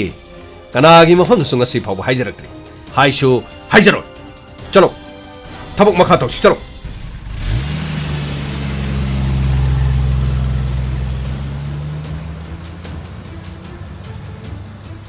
ꯂꯥꯛꯑꯣ ꯉꯥꯡꯖꯧ ꯁꯤꯗ ꯅꯠꯇ꯭ꯔꯣ ꯃꯣꯏ ꯑꯦꯗ꯭ꯔꯦꯁꯇꯨꯕꯣ ꯃꯥꯅꯦ ꯁꯥꯔ ꯁꯤꯗꯅꯤ ꯑꯁꯤꯗ ꯃꯤ ꯈꯔ ꯂꯩꯔꯦ ꯆꯪꯁꯤꯜꯂꯒ ꯋꯥ ꯍꯪꯁꯤ ꯑꯗꯨꯒ ꯅꯪꯒꯤ CDR ꯔꯦꯀꯣꯔꯠꯇꯨꯗꯤ ꯀꯝꯗꯧꯔꯕ ꯁꯥꯔ ꯔꯤꯄꯣꯔꯠ ꯁꯤꯗ ꯂꯣꯏ ꯂꯩꯖꯔꯦ ꯁꯥꯔ ꯁꯤ ꯂꯩꯔꯦ ꯁꯥꯔ ꯁꯤꯗꯗꯤ ꯋꯥꯔꯤ ꯈ꯭ꯋꯥꯏꯗꯒꯤ ꯁꯥꯟꯅꯕꯗꯤ ꯀꯅꯥꯅ ꯑꯣꯏꯔꯕ ꯁꯥꯔ ꯁꯤꯒꯤ ꯃꯅꯨꯡꯗ ꯋꯥꯔꯤ ꯁꯥꯕꯁꯦ ꯃꯍꯥꯛꯀꯤꯁꯤ ꯃꯃꯥꯟꯅꯕ ꯅꯨꯄꯤꯗꯁꯨ ꯋꯥꯔꯤ ꯁꯥꯟꯅꯕ ꯌꯥꯝ ꯂꯩ ꯁꯥꯔ ꯑꯗꯨꯒ ꯑꯀꯣꯟꯕꯗꯁꯨ ꯃꯍꯥꯛꯁꯦ ꯃꯃꯥꯟꯅꯕꯤ ꯑꯃꯒꯁꯨ ꯋꯥꯔꯤ ꯌꯥꯝꯅ ꯀꯨꯏꯅ ꯁꯥꯟꯅꯩ ꯃꯃꯥꯟꯅꯕꯤ ꯁꯨꯕꯤꯇꯥ ꯃꯁꯤꯃ ꯑꯗꯨꯒ ꯑꯩꯅ ꯀꯣꯜ ꯇꯧꯔ ꯍꯪꯖꯔꯦ ꯁꯥꯔ ꯑꯗꯨꯒ ꯃꯁꯤꯗ ꯅꯨꯄꯥ ꯑꯃꯈꯛꯇꯤ ꯌꯥꯎꯔꯤ ꯑꯗꯨꯒ ꯁꯥꯔ ꯅꯨꯄꯥꯁꯤꯒꯤ ꯃꯃꯤꯡꯅ ꯃꯅꯤ ꯍꯥꯏꯅ ꯂꯩ ꯁꯥꯔ ꯃꯁꯤꯃꯇꯪꯗꯤ ꯄꯨꯡ ꯈ꯭ꯋꯥꯏꯗꯒꯤ ꯍꯦꯟꯅ ꯋꯥꯔꯤ ꯁꯥꯟꯅꯕꯅꯤ ꯑꯗꯨꯕꯨ ꯁꯥꯔ ꯊꯧꯗꯣꯛ ꯑꯁꯤ ꯊꯣꯛꯇ꯭ꯔꯤꯉꯩꯗꯗꯤ ꯋꯥꯔꯤ ꯁꯥꯟꯅꯔꯝꯃꯤ ꯍꯥꯏꯕꯗꯤ ꯅꯨꯄꯤ ꯑꯁꯤꯅ ꯃꯥꯡꯈ꯭ꯔꯦ ꯍꯥꯏꯕ ꯅꯨꯃꯤꯠ ꯑꯗꯨꯗꯒꯤꯗꯤ ꯃꯁꯤꯒ ꯃꯥꯒ ꯋꯥꯔꯤ ꯁꯥꯟꯅꯕꯁꯤ ꯅꯨꯃꯤꯠ ꯑꯁꯤꯗꯒꯤꯗꯤ ꯂꯩꯇ꯭ꯔꯦ ꯁꯟꯇꯣꯁ ꯃꯥꯒꯤ ꯐꯣꯟ ꯁ꯭ꯋꯤꯆ ꯑꯣꯐ ꯂꯩꯔꯗꯤ ꯋꯥꯔꯤ ꯀꯃꯥꯏꯅ ꯁꯥꯟꯅꯗꯣꯏꯅꯣ ꯁꯥꯔ ꯑꯗꯨꯒꯤ ꯋꯥꯐꯝꯗꯨ ꯅꯠꯇꯕ ꯁꯥꯔ ꯃꯅꯤ ꯍꯥꯏꯔꯤꯕ ꯅꯨꯄꯥꯁꯤ ꯃꯍꯥꯛꯅ ꯁ꯭ꯋꯤꯆ ꯑꯣꯐ ꯂꯩꯈ꯭ꯔꯒꯁꯨ ꯃꯅꯤꯒꯤ ꯐꯣꯟ ꯅꯝꯕꯔꯁꯤꯅꯁꯨ ꯑꯇꯣꯞꯄ ꯃꯤ ꯑꯃꯠꯇꯒ ꯌꯥꯝꯅ ꯀꯨꯏꯅ ꯋꯥꯔꯤ ꯁꯥꯟꯅꯕ ꯑꯃꯠꯇ ꯌꯥꯎꯗ꯭ꯔꯦ ꯑꯗꯨꯅ ꯍꯥꯏꯕꯗꯤ ꯅꯨꯄꯤꯁꯤꯒꯤ ꯑꯇꯣꯞꯄ ꯅꯝꯕꯔ 2 ꯁꯨꯗꯦ ꯑꯗꯨꯒ ꯃꯅꯤ ꯍꯥꯏꯔꯤꯕꯁꯤꯅ ꯑꯇꯣꯞꯄ ꯃꯤꯒꯁꯨ ꯋꯥꯔꯤ ꯁꯥꯟꯅꯗꯦ ꯑꯗꯨ ꯑꯣꯏꯔꯒꯗꯤ ꯃꯅꯤꯅ ꯄꯨꯂꯤꯁ ꯁ꯭ꯇꯦꯁꯟꯗ ꯀꯝꯄ꯭ꯂꯦꯟ ꯇꯧꯗꯕꯒꯤ ꯃꯔꯝꯁꯤꯅ ꯀꯔꯤꯒꯤ ꯅꯠꯇ꯭ꯔꯒ ꯃꯍꯥꯛ ꯈꯪꯗꯕ ꯃꯍꯥꯛ ꯃꯔꯨꯞ ꯃꯄꯥꯡ ꯑꯣꯏꯅ ꯂꯩꯕ ꯑꯃ anyway ꯁꯤꯗ ꯃꯤ ꯑꯃ ꯊꯣꯛꯂꯛꯑꯦ ꯀꯩꯅꯣꯝ ꯇꯪꯖꯒꯦ ꯀꯔꯤ ꯁꯥꯔ ꯀꯔꯤ ꯍꯥꯏꯕꯤꯒꯗꯕ ꯁꯤꯒꯤ ꯌꯨꯝꯁꯤꯕꯨ ꯁꯥꯔ ꯏꯟꯗꯤꯔꯥ ꯈꯣꯏꯒꯤ ꯌꯨꯝꯅꯤ ꯁꯥꯔ ꯑꯗꯨꯗꯤ ꯃꯈꯣꯏ ꯏꯃꯨꯡ ꯃꯅꯨꯡꯁꯤ ꯁꯤꯗ ꯀꯅꯥ ꯀꯅꯥ ꯂꯩꯒꯦ ꯁꯥꯔ ꯃꯈꯣꯏꯒꯤꯗꯤ ꯃꯃꯥ ꯃꯄꯥꯁꯨ ꯂꯩꯇ꯭ꯔꯦ ꯃꯐꯝꯁꯤꯗ ꯃꯍꯥꯛꯀꯤ ꯃꯃꯥꯟꯅꯕꯤ ꯑꯃꯅꯤ ꯍꯦꯛ ꯂꯥꯛꯏ ꯁꯨꯕꯤꯇꯥ ꯍꯥꯏꯕ꯭ꯔꯥ ꯑꯗꯨꯒ ꯅꯨꯃꯤꯠ 2-3ꯁꯨ ꯑꯗꯨꯝ ꯃꯃꯥꯟꯅꯕꯤꯁꯨ ꯑꯗꯨꯝ ꯂꯩꯊꯣꯛꯏ ꯑꯗꯨ ꯁꯤ ꯅꯠꯇꯕ ꯃꯍꯥꯛꯀꯤ ꯂꯥꯏꯔꯤꯛ ꯇꯝꯃꯤꯟꯅꯕ ꯃꯃꯥꯟꯅꯕꯤ ꯅꯨꯄꯤꯁꯤꯡ ꯑꯌꯥꯝꯕ ꯂꯩ ꯑꯗꯨꯒ ꯅꯨꯃꯤꯠ 2 ꯂꯩꯔꯝꯕ 3 ꯂꯩꯔꯝꯕ 5 ꯂꯩꯔꯝꯕ ꯑꯗꯨꯒ ꯑꯗꯨꯝ ꯆꯠꯈꯤ ꯑꯗꯨ ꯉꯁꯤ ꯅꯣꯡꯃ ꯅꯤꯅꯤꯁꯤꯕꯨ ꯌꯨꯝꯁꯤꯗ ꯏꯟꯗꯤꯔꯥ ꯂꯥꯛꯇ꯭ꯔꯦ ꯍꯥꯏꯁꯤꯕꯨ ꯁꯥꯔ ꯑꯩꯈꯣꯏꯁꯨ ꯃꯍꯥꯛꯁꯤ ꯎꯈꯤꯗ꯭ꯔꯦ ꯉꯁꯤ 4-5ꯃꯨꯛ ꯁꯨꯔ ꯃꯥꯜꯂꯦ ꯀꯗꯥꯏꯗ ꯆꯠꯈ꯭ꯔꯕꯅꯣ ꯀꯔꯤꯒꯨꯝꯕ ꯃꯇꯝꯗꯁꯨ ꯃꯥꯁꯤ ꯁꯨꯃꯥꯏꯅ ꯅꯨꯃꯤꯠ 5 ꯍꯜꯂꯛꯇꯕ 4 ꯍꯜꯂꯛꯇꯕꯁꯨ ꯑꯗꯨꯝ ꯌꯥꯎꯏ ꯀꯔꯤ ꯍꯥꯏꯕ ꯅꯨꯃꯤꯠ 4-5 ꯍꯜꯂꯛꯇꯕꯁꯨ ꯌꯥꯎꯏ ꯍꯥꯏꯕ ꯌꯥꯎꯏ ꯁꯥꯔ ꯑꯗꯨꯗꯤ ꯀꯔꯤꯒꯤꯅꯣ ꯁꯥꯔ ꯃꯥꯅ ꯑꯃꯨꯛ ꯃꯃꯥꯟꯅꯕꯤ ꯄꯣꯔꯛꯄꯁꯤꯡꯗꯨ ꯃꯃꯥꯟꯅꯕꯤꯒꯤ ꯃꯌꯨꯝꯗ ꯑꯃꯨꯛ ꯅꯨꯃꯤꯠ 4-5 ꯂꯩꯕ ꯃꯥꯜꯂꯦ ꯑꯗꯨꯗꯤ ꯃꯍꯥꯛꯅ ꯍꯜꯂꯛꯇ꯭ꯔꯤꯁꯤꯗꯤ ꯃꯃꯥꯟꯅꯕꯤꯁꯤꯡꯒꯤ ꯃꯌꯨꯝꯗ ꯂꯩꯔꯝꯕꯒꯤ ꯌꯥꯕꯒꯤ ꯑꯣꯏꯊꯣꯛꯄꯁꯨ ꯂꯩꯅ ꯁꯥꯔ ꯑꯗꯨꯁꯨ ꯑꯣꯏꯔꯝꯕ ꯌꯥꯏ ꯑꯗꯨꯒ ꯁꯣꯝꯅ ꯍꯧꯖꯤꯛ ꯁꯨꯕꯤꯇꯥ ꯍꯥꯏꯕꯗꯨ ꯃꯥꯒꯤ ꯅꯝꯕꯔꯗꯤ ꯈꯪꯕꯤꯕ꯭ꯔꯣ ꯁꯥꯔ ꯃꯗꯨꯃꯗꯤ ꯈꯪꯖꯗ꯭ꯔꯦ ꯃꯃꯤꯡ ꯁꯨꯕꯤꯇꯥ ꯀꯧꯕ ꯑꯃ ꯈꯪꯉꯤꯁꯤꯗꯤ ꯁꯥꯔ ꯅꯣꯡꯃ ꯁꯤꯗ ꯑꯩꯈꯣꯏꯒꯤ ꯁꯤꯡꯖꯨ ꯆꯥꯐꯝꯗ ꯊꯣꯛꯂꯛꯄꯗ ꯃꯣꯏ ꯋꯥꯔꯤ ꯁꯥꯟꯅꯕꯗ ꯁꯨꯕꯤꯇꯥ ꯀꯥꯏꯅ ꯀꯧꯕꯗꯨ ꯁꯨꯝ ꯇꯥꯕꯗꯒꯤ ꯁꯨꯝ ꯑꯃꯨꯛ ꯊꯣꯛꯂꯛꯄꯗ ꯑꯩꯈꯣꯏꯒꯁꯨ ꯀꯥꯕꯨ ꯀꯧꯅꯕ ꯈꯛꯇꯅꯤ ꯌꯥꯝ ꯀꯟꯅ ꯈꯪꯅꯕꯗꯤ ꯅꯠꯇꯦ ꯁꯥꯔ ꯌꯥꯝ ꯅꯨꯡꯉꯥꯏꯖꯔꯦ ꯑꯗꯣꯝꯅ ꯑꯀꯨꯞꯄ ꯋꯥꯐꯝ ꯑꯃ ꯂꯣꯏ ꯍꯥꯏꯕꯤꯔꯤ ꯑꯗꯣ ꯁꯣꯝꯅ ꯈꯪꯕꯗ ꯏꯟꯗꯤꯔꯥꯒꯤ ꯏꯃꯨꯡꯁꯤ ꯃꯥ ꯃꯊꯟꯇ ꯂꯩꯔꯤꯁꯤ ꯃꯈꯣꯏ ꯃꯃꯥ ꯃꯄꯥꯅ ꯃꯥꯒꯤꯗꯤ ꯂꯟ ꯊꯨꯝꯁꯤ ꯀꯌꯥꯃꯨꯛ ꯊꯝꯕꯤꯔꯝꯕ ꯁꯥꯔ लन थुंगी मतंगजिदी सर करी हाइदोनो खंगद्रे करी तौबिरगे हाइजे लन थुम अमत लेतब्रो लेरिबि युमफम असि खक्तरा नत्रगा अतोप करी करी लेगे सर लन थुम सिदी अखोई स्वाइगी ओइनदी मखोइगी मुंगसिना ख्वाइदिगी पैसा पाइबनी व्हाट करी हाइबा पैसा पाइबा हाइबदी सर लाखपति गाय नत्रे सर करोड़पति हाइबदुनी सर करीनो हाइसे अदुदी लौसिंग लौ इंखोल लंथुम गारी सर अवाटपा मत लेते सर महाक ममा मपाना महान क्लास 9 कारप अदवाइदा ममा मपानी से गारी एक्सीडेंट अमद लेखिदबन अदुगा मतम मदुदा मचिन मनाउसु नुपासु लेतब मखाजु मथक्सु मा मथंत लेब मतम मदुदा महाक लारिक तमदु मपुंग फाना ममा मपा लेटर सोल्यूशन की होनबा यामना कल अदुगा मरु मपांग सिंग हे मागिदा समना नुपादी याउदिको नुपीदी अयाम सिदा पुरागा यम सिदा लेमिनबा अदुगा माही मसिंग से फसन तम यम से फना कुइना से सोलोन सिलगा बोर्डिंग द लेबगुंबा अदुगा ट्यूशन तौबगुंबा मखन मखन जे मा क्लास 9 दगी असुम तोरुपनी मासी होनबसु यामना कनबा हंतक से उसिना सिनमासी एमए लोरेगा यम सिदा लेबा होरोपनी अदुबु बेक अमा याला यालगा माक से हंतक यामना तोइना तोइना सरी अदुगा उकिल मानबा नुपा अमसु कार अंगुबा मा थोंगान सिदे खामगा मखोइगी युमदा मी अनि अहुम ला लागे हेक संगोय याम नुंगाइरे सोमना हाइबिरिस उकिल दुना लाको मतमदा उकिल मथंता लाकरा नत्रगा उकिल गी फिजोन सेटपा मी अनि अहुम लाकरा हाइबदी नुपा मथंता लाकरा सर लाकपददी उकिल गी कोट अमुबम लेदाइने सर मदु लिलगा लाकने अदु अयाम मतमददी उकिल मथंदा अमता लाकबो याउदी सर खुनु जबददी सर करी हाइने नो दिखंग दे खोची युमथंग नबनी सुम उजबगी सर तमजबनी असोइबा रानबसु यौरम बयाइ को सर याउदे करी मति याउदी यामने इंफॉर्मेटिव ओइबो वा ngaktani somna habiris मखोइगी मामा लामे सर मामदु बिशंपुर कोबनी सर अदुगा मचानुपि सुमन कोबो मसुलै माले सर मचानुपि सुमनदुसु मरमरक्ता लागा सिदि हेक लेबे याउ अदुबु हंतक्ति का हेना लाखिद्रे ओ मचानुपि सुमनसु इंदिरागी सही लेंगानी हाइरि मानी सर सही लेंगानी अदुदी युम असिदगी करोड़पति ओइबी लैसाबी इंदिरा महाक मांगबा उकिल सु मफम असिदा लाकबा मामना हाइबदसु महाकी लौ इंखोन खर लेने योनबा मरमदी खंगदे हाइबा एनीवे यामना ngare अदोमना यामना कानाबा इंफॉर्मेशन यामना पिबि फरे संतोष सर हौजी लेरिबो फम सिनदी मनी हारिबा मी दो खोई मागा वारी सानाबा दरकार ले मरमदी महाक यामना कुइनो वारी सानरिदो फ्रेंड अमा मदुदगी हेंदोक्तना बॉयफ्रेंड अमा ओइरमसु याय सर मदुगी ओइथोपगी चांस याम ले सर माके एड्रेस दे सर एड्रेस सिदा ले जरे सर माके युमदा ससी फनी सर कमाई गाड़ी थोरो यस सर कनानो मनी नीने हेलो मनी करी पाउ लेरगे करीना सुविधा तोरिसिबो ngasiga numit mari ni sujale mabu sumaina nahake amukta tawdabanida karina torisibo aikuina su police station da chalaga complaint tawna phadui jalo natraga mukoi ma mukoi karima ta haina darjalo si torisibo ai shu haibum khangre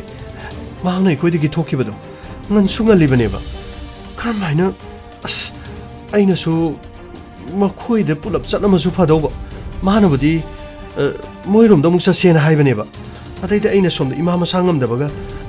ऐ नोनिनी लेरगा लागे हाइदना मा थादुखिबनेबा सुबिदा करिनो इ तोफमम खंद्रि तसिना यामनो वारी कनिनो माना तोरिसिबो नाहंगेबो सुमाइना मुक्ति तोकदबनिदा phone सु switch off ले social media सु एक्टिव बदु मोइद्रे करिनो ऐ करिनो माना तोरिसै हाइबम खंद्रेबा नत्रगा माकी इंखोल में योन बखोट पाए बतुगी उकिल दुगो उना बखोट पा ngako उकिल दुगी नंबर दी नोंदे यावब्रो उकिल दुगी नंबर दी इंगोंदे यावदी अदो मयुम दी खंगी मोइदे चलगा नंग अमुक्ता हंगुगेरा नत्रगा आइसुला ओरा अखोइनी चलगा हंगमिनसिरा याय सुबिता नंगसु नमिसुंगली यारगदी नंगसु लागा उकिल दुगी मयुम ꯌꯨꯝꯗ ꯆꯠꯂꯒꯅꯦ ꯀꯔꯤꯅꯣ ꯃꯥ ꯂꯥꯛꯑꯝꯕ꯭ꯔꯥ ꯅꯠꯇ꯭ꯔꯒ ꯃꯥꯅ ꯌꯨꯝꯗ ꯍꯜꯂꯛꯇ꯭ꯔꯤꯁꯤ ꯀꯔꯤ ꯃꯔꯝ ꯑꯣꯏꯔꯝꯒꯗꯒꯦ ꯍꯥꯏꯕꯗꯨ ꯀꯔꯤꯒꯨꯝꯕ ꯀ꯭ꯂꯨ ꯈꯔꯗꯤ ꯐꯪꯗꯧ ꯃꯥꯜꯂꯦ ꯑꯗꯨꯒ ꯇꯉꯥꯏꯐꯗ꯭ꯔꯕꯗꯤ ꯄꯨꯂꯤꯁ ꯁ꯭ꯇꯦꯁꯟꯗ ꯆꯠꯂꯒ ꯀꯝꯄ꯭ꯂꯦꯟ ꯑꯃ ꯇꯧꯁꯤꯔꯥ ꯌꯥꯏꯌꯦ ꯑꯗꯨꯗꯤ ꯑꯩ ꯂꯣꯏꯁꯤꯜꯂꯒꯦ ꯑꯩ ꯌꯥꯝ ꯉꯥꯏꯍꯥꯛꯇꯪ ꯉꯥꯏꯔꯝꯃꯣ ꯒꯥꯔꯤ ꯊꯧꯗꯣꯔꯒ ꯑꯗꯨꯝ ꯂꯣꯏꯔꯦ ꯐꯔꯦ ꯑꯩ ꯉꯥꯏꯔꯝꯃꯒꯦ ꯌꯨꯝꯗ ꯑꯗꯨꯝ ꯂꯥꯛꯀꯣ ꯑꯗꯨꯗꯤ ꯐꯔꯦ ꯑꯁ ꯀꯔꯤꯅꯣ ꯇꯧꯔꯤꯁꯤꯕꯨ ꯅꯪꯕꯨ ꯀꯗꯥꯏꯗ ꯂꯩꯔꯤꯕꯅꯣꯅꯦ ꯏꯟꯗꯤꯔꯥ ꯉꯁꯤꯒ ꯅꯨꯃꯤꯠ 4ꯅꯤ ꯁꯨꯔꯦ ꯀꯅꯥꯗ ꯍꯪꯂꯨꯒꯅꯤ ꯑꯁ ꯀꯔꯤꯅꯣ ꯒꯥꯔꯤ ꯑꯃ ꯊꯧꯖꯤꯜꯂꯛꯏꯁꯤꯅ ꯀꯅꯥ ꯑꯣꯏꯔꯤꯖꯥꯠꯅꯣ ꯄꯨꯂꯤꯁꯅꯤꯅꯦ ꯑꯩꯈꯣꯏ ꯂꯥꯛꯆꯔꯤ ꯁꯣꯝ ꯃꯅꯤ ꯃꯥꯅꯤ ꯁꯥꯔ ꯀꯥꯈꯠꯄꯤꯔꯣ ꯁꯥꯔ ꯀꯔꯤ ꯂꯩꯕꯤꯒꯦ ꯁꯥꯔ ꯃꯤꯁꯤꯡꯒꯤ ꯀꯝꯄ꯭ꯂꯦꯟ ꯑꯃ ꯂꯥꯛꯄꯅꯤ ꯑꯗꯨꯒꯤ ꯃꯇꯥꯡꯗ ꯀꯩꯅꯣꯝꯇ ꯍꯪꯒꯦ ꯏꯟꯗꯤꯔꯥ ꯍꯥꯏꯁꯦ ꯅꯪ ꯈꯪꯕ꯭ꯔꯣ ꯁꯥꯔ ꯑꯩꯈꯣꯏ ꯏꯃꯥꯟꯅꯕꯤꯅꯤ ꯆꯨꯝꯅꯒꯤ ꯏꯃꯥꯟꯅꯕꯤꯔꯣ ꯑꯗꯨꯒ ꯌꯥꯝꯅ ꯅꯛꯅꯕ ꯃꯔꯤ ꯁꯥꯔ ꯏꯃꯥꯟꯅꯕꯤꯅꯤ ꯍꯥꯏꯔꯁꯨ ꯑꯗꯨꯝ ꯌꯥꯏ ꯌꯥꯝꯅ ꯅꯛꯅꯕꯅꯤ ꯍꯥꯏꯔꯁꯨ ꯑꯗꯨꯃꯛ ꯌꯥꯏ ꯃꯅꯤꯒꯤ ꯏꯃꯨꯡꯁꯤꯗꯤ ꯑꯍꯜ ꯂꯃꯟ ꯁꯥꯔ ꯏꯃꯥ ꯁꯣꯟꯕꯤ ꯑꯃ ꯂꯩ ꯄꯥꯕꯨꯡꯗꯤ ꯂꯩꯈꯤꯗ꯭ꯔꯦ ꯑꯗꯨꯗꯤ ꯃꯅꯤ ꯍꯤꯡꯕꯁꯤ ꯀꯔꯝꯅ ꯍꯤꯡꯕꯤꯔꯤ ꯍꯥꯏꯕꯗꯤ ꯂꯩꯗꯅ ꯏꯃꯨꯡꯒꯤ ꯁꯦꯟꯊꯣꯛ ꯑꯗꯨꯒ ꯆꯥꯕ ꯊꯛꯄ ꯀꯔꯝꯅ ꯀꯃꯥꯏꯅ ꯄꯥꯜꯂꯤ ꯁꯥꯔ ꯑꯩ ꯀ꯭ꯂꯥꯁ 9, 10ꯒꯤ ꯑꯉꯥꯡ ꯈꯔ ꯇ꯭ꯌꯨꯁꯟ ꯇꯧꯖꯔꯤ ꯃꯗꯨꯗꯒꯤ ꯂꯥꯛꯄ ꯁꯦꯟ ꯊꯨꯝꯅ ꯑꯩ ꯏꯃꯥ ꯁꯣꯟꯕꯤꯁꯤꯒ ꯑꯗꯨꯝ ꯍꯤꯡꯖꯔꯤ ꯌꯥꯝꯅ ꯐꯩ ꯇꯥꯕ ꯅꯨꯡꯉꯥꯏ ꯑꯗꯣ ꯏꯟꯗꯤꯔꯥꯒꯤ ꯃꯔꯝꯗꯗꯤ ꯅꯪ ꯀꯔꯤ ꯈꯪꯉꯤ ꯁꯥꯔ ꯏꯟꯗꯤꯔꯥ ꯃꯃꯥ ꯃꯄꯥ ꯂꯩꯈꯤꯗ꯭ꯔꯦ ꯑꯗꯨꯒ ꯃꯍꯥꯛ ꯂꯟ ꯊꯨꯝ ꯏꯃꯨꯡ ꯃꯅꯨꯡꯒꯤ ꯁꯦꯜ ꯊꯨꯝꯗꯤ ꯈꯔ ꯂꯩꯕ ꯏꯃꯨꯡ ꯑꯃꯒꯤ ꯃꯆꯥꯅꯨꯄꯤꯅꯤ ꯃꯍꯥꯛꯀꯤ ꯃꯄꯥꯗꯨ ꯀ꯭ꯔꯣꯔꯄꯇꯤꯅꯤ ꯑꯗꯨꯒ ꯂꯥꯏꯕꯛ ꯊꯤꯕ ꯊꯧꯗꯣꯛ ꯑꯃꯗꯒꯤ ꯃꯃꯥꯒ ꯃꯄꯥꯒ ꯃꯍꯥꯛꯅ ꯀ꯭ꯂꯥꯁ 9 ꯀꯥꯔꯛꯄ ꯑꯗꯨꯋꯥꯏꯗ ꯂꯩꯈꯤꯗꯕꯅꯤ ꯁꯥꯔ ꯃꯍꯥꯛ ꯃꯃꯥ ꯃꯄꯥ ꯂꯩꯇ꯭ꯔꯕꯁꯨ ꯃꯄꯨꯡ ꯐꯥꯅ ꯃꯍꯩ ꯃꯁꯤꯡ ꯇꯝꯕ ꯂꯣꯏꯁꯤꯟꯈꯤ ꯀꯣꯂꯦꯖꯀꯤ ꯃꯇꯝꯗ ꯑꯗꯨꯒ ꯑꯩꯈꯣꯏꯒ ꯅꯤꯡꯊꯤꯖꯅ ꯃꯍꯥꯛ ꯄꯨꯜꯂꯛꯈꯤ ꯁꯥꯔ ꯃꯍꯥꯛꯀꯤ ꯋꯤꯜ ꯌꯥꯝꯅ ꯊꯥꯒꯠꯅꯤꯡꯉꯥꯏꯅꯤ ꯌꯥꯝꯅ ꯆꯨꯝꯕ ꯋꯥꯐꯝꯅꯤ ꯑꯗꯣ ꯍꯤꯡꯕꯁꯤ ꯀꯔꯤꯒꯨꯝꯕ ꯃꯇꯝꯗ ꯁꯦꯟꯁꯤ ꯌꯥꯝꯅ ꯆꯪꯉꯤꯅꯤꯀꯣ ꯃꯅꯤ ꯁꯥꯔ ꯋꯥꯐꯝ ꯑꯁꯤꯕꯨ ꯑꯩ ꯑꯗꯨꯝ ꯍꯥꯏꯔꯛꯀꯦ ꯃꯅꯤ ꯇꯥꯎ ꯑꯩꯅ ꯍꯥꯏꯔꯤꯕ ꯋꯥꯐꯝꯁꯤ ꯑꯩꯈꯣꯏ ꯍꯤꯡꯕ ꯃꯇꯝꯗ ꯄꯩꯁꯥꯁꯤ ꯆꯪꯉꯤ ꯄꯩꯁꯥꯁꯤ ꯑꯩꯈꯣꯏ ꯂꯥꯏꯅ ꯇꯥꯟꯕꯗꯤ ꯌꯥꯗꯦ ꯍꯨꯃꯥꯡꯃꯜꯅ ꯋꯥꯅ ꯁꯨꯕ ꯃꯤꯁꯨ ꯅꯨꯡꯉꯥꯏꯕꯗꯤ ꯉꯝꯗꯦ ꯑꯗꯨꯃꯅꯤ ꯄꯨꯟꯁꯤꯗ ꯍꯤꯡꯕ ꯃꯇꯝꯗ ꯁꯦꯜ ꯑꯁꯤ ꯗꯔꯀꯥꯔ ꯑꯣꯏꯔꯛꯄ ꯃꯇꯝꯗ ꯅꯝꯗꯨꯅ ꯁꯦꯠꯇꯨꯅ ꯂꯧꯔꯒ ꯍꯤꯡꯕ ꯄꯨꯟꯁꯤ ꯃꯔꯦꯜ ꯑꯃ ꯅꯠꯇ꯭ꯔꯒ ꯊꯃꯣꯏ ꯁꯦꯡꯕ ꯑꯗꯣ ꯏꯟꯗꯤꯔꯥꯁꯤ ꯀꯔꯤꯒꯨꯝꯕ ꯃꯍꯥꯛꯁꯤ ꯁꯤꯈ꯭ꯔꯒꯗꯤ ꯏꯟꯗꯤꯔꯥꯒꯤ ꯂꯩꯔꯤꯕ ꯂꯟ ꯊꯨꯝ ꯄꯨꯝꯅꯃꯛꯁꯤ ꯈ꯭ꯋꯥꯏꯗꯒꯤ ꯍꯦꯟꯅ ꯅꯛꯅ ꯀꯥꯟꯅꯒꯗꯧꯔꯤꯕ ꯃꯤꯁꯤ ꯅꯪꯅ ꯈꯪꯕꯗ ꯀꯅꯥꯅꯦꯅ ꯈꯜꯂꯤ ꯁꯥꯔ ꯋꯥꯐꯝ ꯑꯗꯨꯗꯤ ꯑꯩꯗꯤ ꯊꯣꯏꯅ ꯈꯟꯖꯗꯦ ꯁꯥꯔ ꯑꯗꯨꯕꯨ ꯃꯍꯥꯛꯀꯤ ꯀꯖꯟ ꯑꯃꯗꯤ ꯁꯨꯃꯟꯅ ꯍꯥꯏꯗꯅ ꯃꯈꯣꯏ ꯏꯃꯨꯡꯗꯁꯨ ꯍꯦꯛ ꯂꯩ ꯃꯥꯅ ꯍꯥꯏꯕꯗ ꯃꯈꯣꯏꯒꯤ ꯃꯥꯃꯒꯤ ꯃꯆꯥꯅꯨꯄꯤꯅꯤ ꯍꯥꯏ ꯑꯗꯨꯒ ꯂꯩꯔꯤꯕ ꯂꯟ ꯊꯨꯝꯁꯤ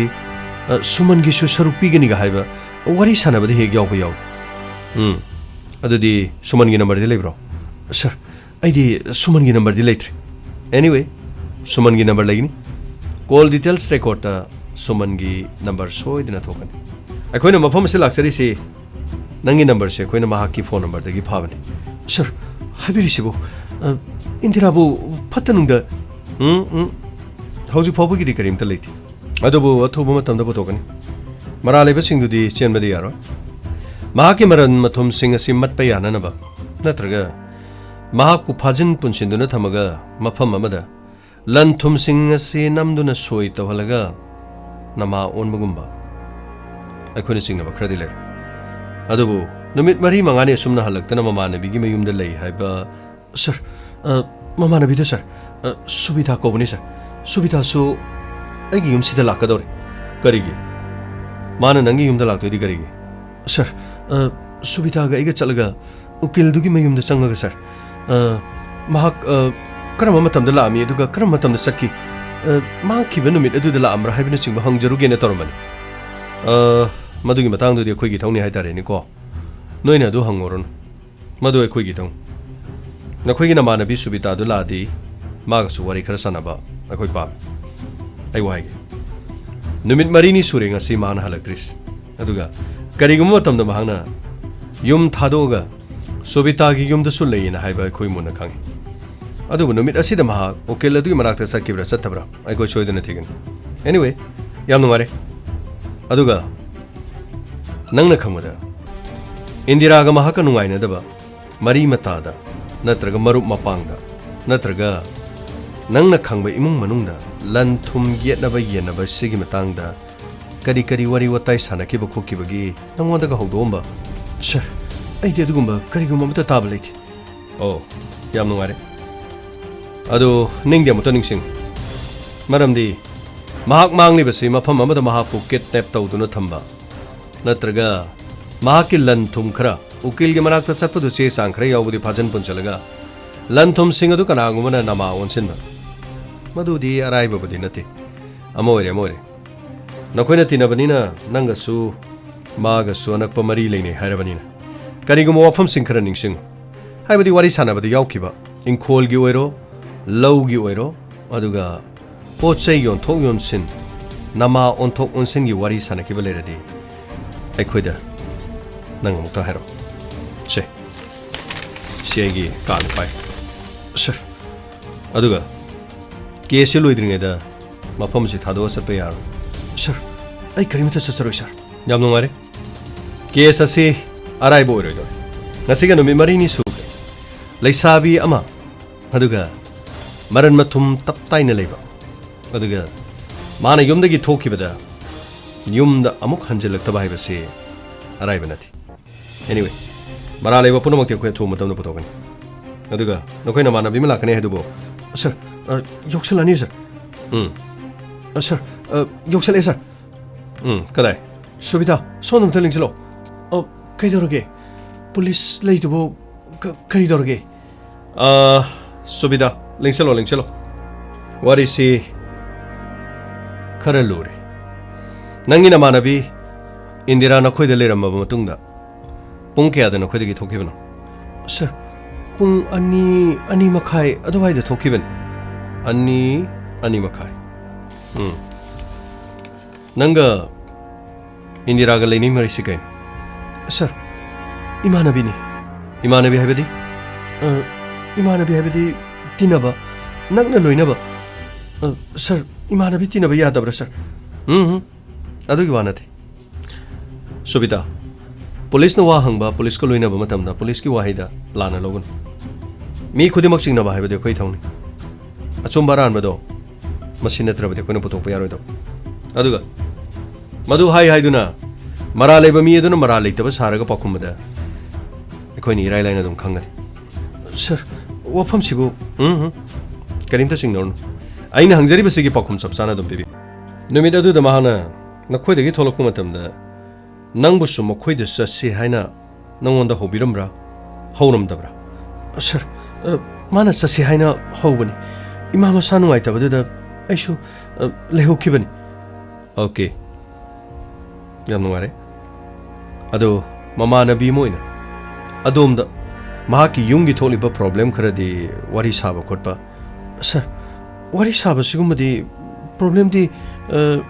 इमुंगदुदा कनामता लेतबनिना करिगुमा प्रॉब्लम अमता लेति मखोइदा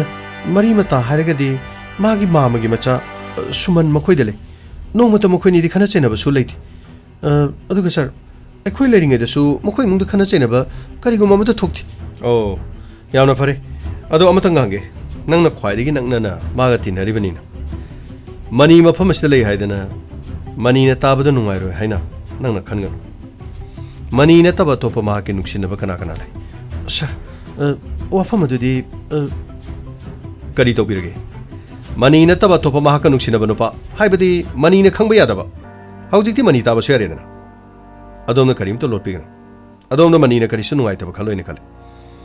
हाइबियो इंदिरागा अतोप नुपा खना खंगे सर इंदिरादी अदुगुम नुपि नथे सर माकति थमो यामना सेंबा अदुगा माक सेल थुम पाइबा नुपि मो ओरबसु माकी लेरिबा लनथुम पुनमादो ममा मपागी यारिबा मखै ममा मपागी दो माक सोक्लोइ हाइदुनले माकी मही मसिंगना माक मीमा मतिक चाबा मीमा ओरगा मदुदगी तालकको पैसादुना माकी ओइगनि ꯃꯃꯥ ꯃꯄꯥꯒꯤ ꯊꯝꯂꯝꯂꯤꯕ ꯂꯟꯊꯨꯝ ꯑꯗꯨꯗꯤ ꯂꯩꯇ ꯂꯥꯏꯔ ꯑꯗꯨꯒ ꯅꯥꯇꯩ ꯆꯥꯖꯗ꯭ꯔꯕ ꯃꯤꯑꯣꯏꯁꯤꯡꯒꯤ ꯃꯇꯦꯡ ꯄꯥꯡꯒꯅꯤ ꯍꯥꯏꯗꯨꯅ ꯃꯗꯨ ꯃꯍꯥꯛꯅ ꯆꯥꯎꯊꯣꯛꯅꯅꯕ ꯍꯣꯠꯅꯖꯕꯅꯤ ꯍꯟꯗꯛꯁꯨ ꯃꯍꯥꯛꯅ ꯂꯝ ꯑꯃ ꯌꯣꯟꯕꯒꯤ ꯃꯇꯥꯡꯗ ꯍꯥꯏꯅꯔꯤꯕꯗꯨ ꯌꯥꯝꯅ ꯆꯥꯎꯕ ꯂꯝꯅꯤ ꯑꯗꯨꯕꯨ ꯂꯝ ꯑꯗꯣ ꯃꯍꯥꯛꯅꯁꯨ ꯁꯦꯟꯅꯕ ꯉꯝꯃꯣꯏꯗꯕ ꯑꯗꯨꯒ ꯂꯝꯁꯨ ꯌꯥꯝꯅ ꯂꯥꯞꯄ ꯑꯗꯨꯒ ꯍꯥꯏꯔꯤꯕ ꯂꯝ ꯑꯗꯨ ꯎꯀꯤꯜꯗꯨꯒ ꯇꯥꯟꯅꯔꯒ ꯂꯝꯗꯨ ꯌꯣꯟꯊꯣꯛꯂꯒ ꯃꯗꯨꯒꯤ ꯄꯩꯁꯥꯗꯣ ꯃꯍꯥꯛꯀꯤ NGO ꯑꯃ ꯆꯦꯔꯤꯇꯤ ꯍꯥꯏꯕꯗꯤ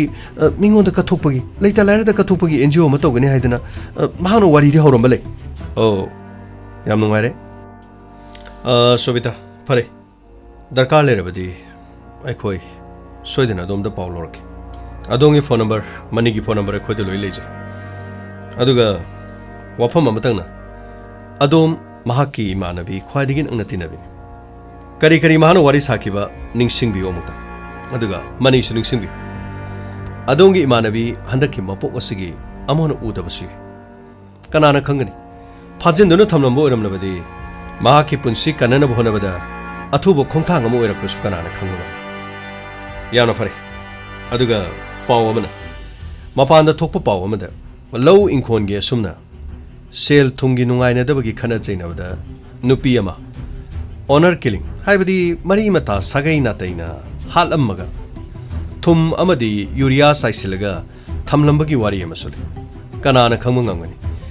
ꯑꯗꯣꯝꯒꯤ ꯂꯩꯔꯤꯕ ꯑꯗꯣꯝꯒꯤ ꯏꯃꯥꯟꯅꯕꯤ ꯏꯟꯗꯤꯔꯥ ꯂꯟ ꯊꯨꯝꯒꯤꯗꯃꯛꯇ ꯀꯅꯥꯒꯨꯝꯕ ꯃꯤꯑꯣꯏ ꯈꯔꯅ ꯐꯥꯔꯒ ꯀꯣꯝ ꯑꯃꯗ ꯍꯥꯠꯂꯒ ꯍꯨꯟꯗꯣꯛꯂꯕ ꯃꯇꯨꯡꯗ ꯃꯍꯥꯛꯄꯨ ꯌꯨꯔꯤꯌꯥ ꯑꯃꯗꯤ ꯊꯨꯝ ꯍꯥꯞꯆꯤꯟꯗꯨꯅ ꯄꯠꯍꯟ ꯄꯨꯝꯂꯕꯗꯤ ꯈꯟꯗꯣꯛꯒꯅꯤ ꯁꯥꯔ ꯑꯗꯨꯗꯤ ꯍꯥꯏꯕꯤꯒꯅꯨ ꯁꯥꯔ ꯑꯩꯈꯣꯏꯒꯤ ꯏꯃꯥꯟꯅꯕꯤꯗꯣ ꯃꯍꯥꯛꯇꯤ ꯑꯗꯨꯝꯅꯗꯤ ꯇꯧꯔꯣꯏ ꯃꯗꯨꯃꯛ ꯇꯧꯗꯕ ꯑꯣꯏꯁꯅꯨ ꯑꯗꯨꯝꯅꯗꯤ ꯇꯧꯔꯣꯏꯌꯦ ꯁꯥꯔ ꯁꯨꯕꯤꯇꯥ ꯃꯗꯨꯃꯛ ꯇꯧꯔꯝꯒꯅꯤ ꯍꯥꯏꯕꯒꯤ ꯋꯥ ꯂꯩꯇꯦ ꯑꯗꯨꯕꯨ ꯃꯍꯥꯛꯄꯨ ꯌꯦꯡꯊꯤꯕ ꯑꯃꯗꯤ ꯃꯍꯥꯛꯄꯨ ꯅꯨꯡꯁꯤꯗꯕ ꯑꯩꯈꯣꯏꯅ ꯈꯪꯗꯕ ꯑꯩꯈꯣꯏꯒꯤ ꯏꯅꯥꯛꯇ ꯅꯛꯅ ꯂꯩꯔꯒ ꯑꯩꯈꯣꯏꯅ ꯈꯪꯗꯕ ꯑꯣꯏꯔꯝꯂꯕꯗꯤ ꯀꯝꯗꯧꯒꯅꯤ ꯑꯗꯨꯅꯅꯤ ꯑꯩꯈꯣꯏꯅ ꯃꯥꯏꯀꯩ ꯈꯨꯗꯤꯡꯃꯛꯇ ꯃꯍꯥꯛꯀꯤ ꯃꯔꯝꯗ ꯊꯤꯖꯜꯂꯤꯕ ꯊꯤꯖꯤꯟꯕ ꯂꯣꯏꯒꯗꯧꯔꯦ ꯑꯊꯨꯕ ꯃꯇꯝꯗ ꯃꯍꯥꯛꯀꯤ ꯄꯨꯟꯁꯤ ꯀꯟꯕ ꯉꯝꯂꯕꯗꯤ ꯐꯩ ꯅꯠꯇ꯭ꯔꯒꯅ ꯑꯩꯈꯣꯏ ꯈꯪꯗꯅ ꯃꯍꯥꯛ ꯃꯐꯝ ꯑꯃꯗ ꯄꯨꯟꯁꯤ ꯆꯦꯡꯖꯦꯜ ꯂꯣꯏꯔꯗꯨꯅ ꯑꯩꯈꯣꯏꯅ ꯃꯍꯥꯛꯄꯨ ꯊꯤꯕ ꯈꯪꯗꯗꯨꯅ ꯂꯩꯔꯤꯕ꯭ꯔꯥ ꯍꯥꯏꯕꯁꯨ ꯈꯪꯕ ꯉꯝꯗꯦ ꯐꯔꯦ ꯑꯗꯨꯗꯤ ꯑꯩꯈꯣꯏ ꯆꯠꯅꯕ ꯇꯧꯈꯤ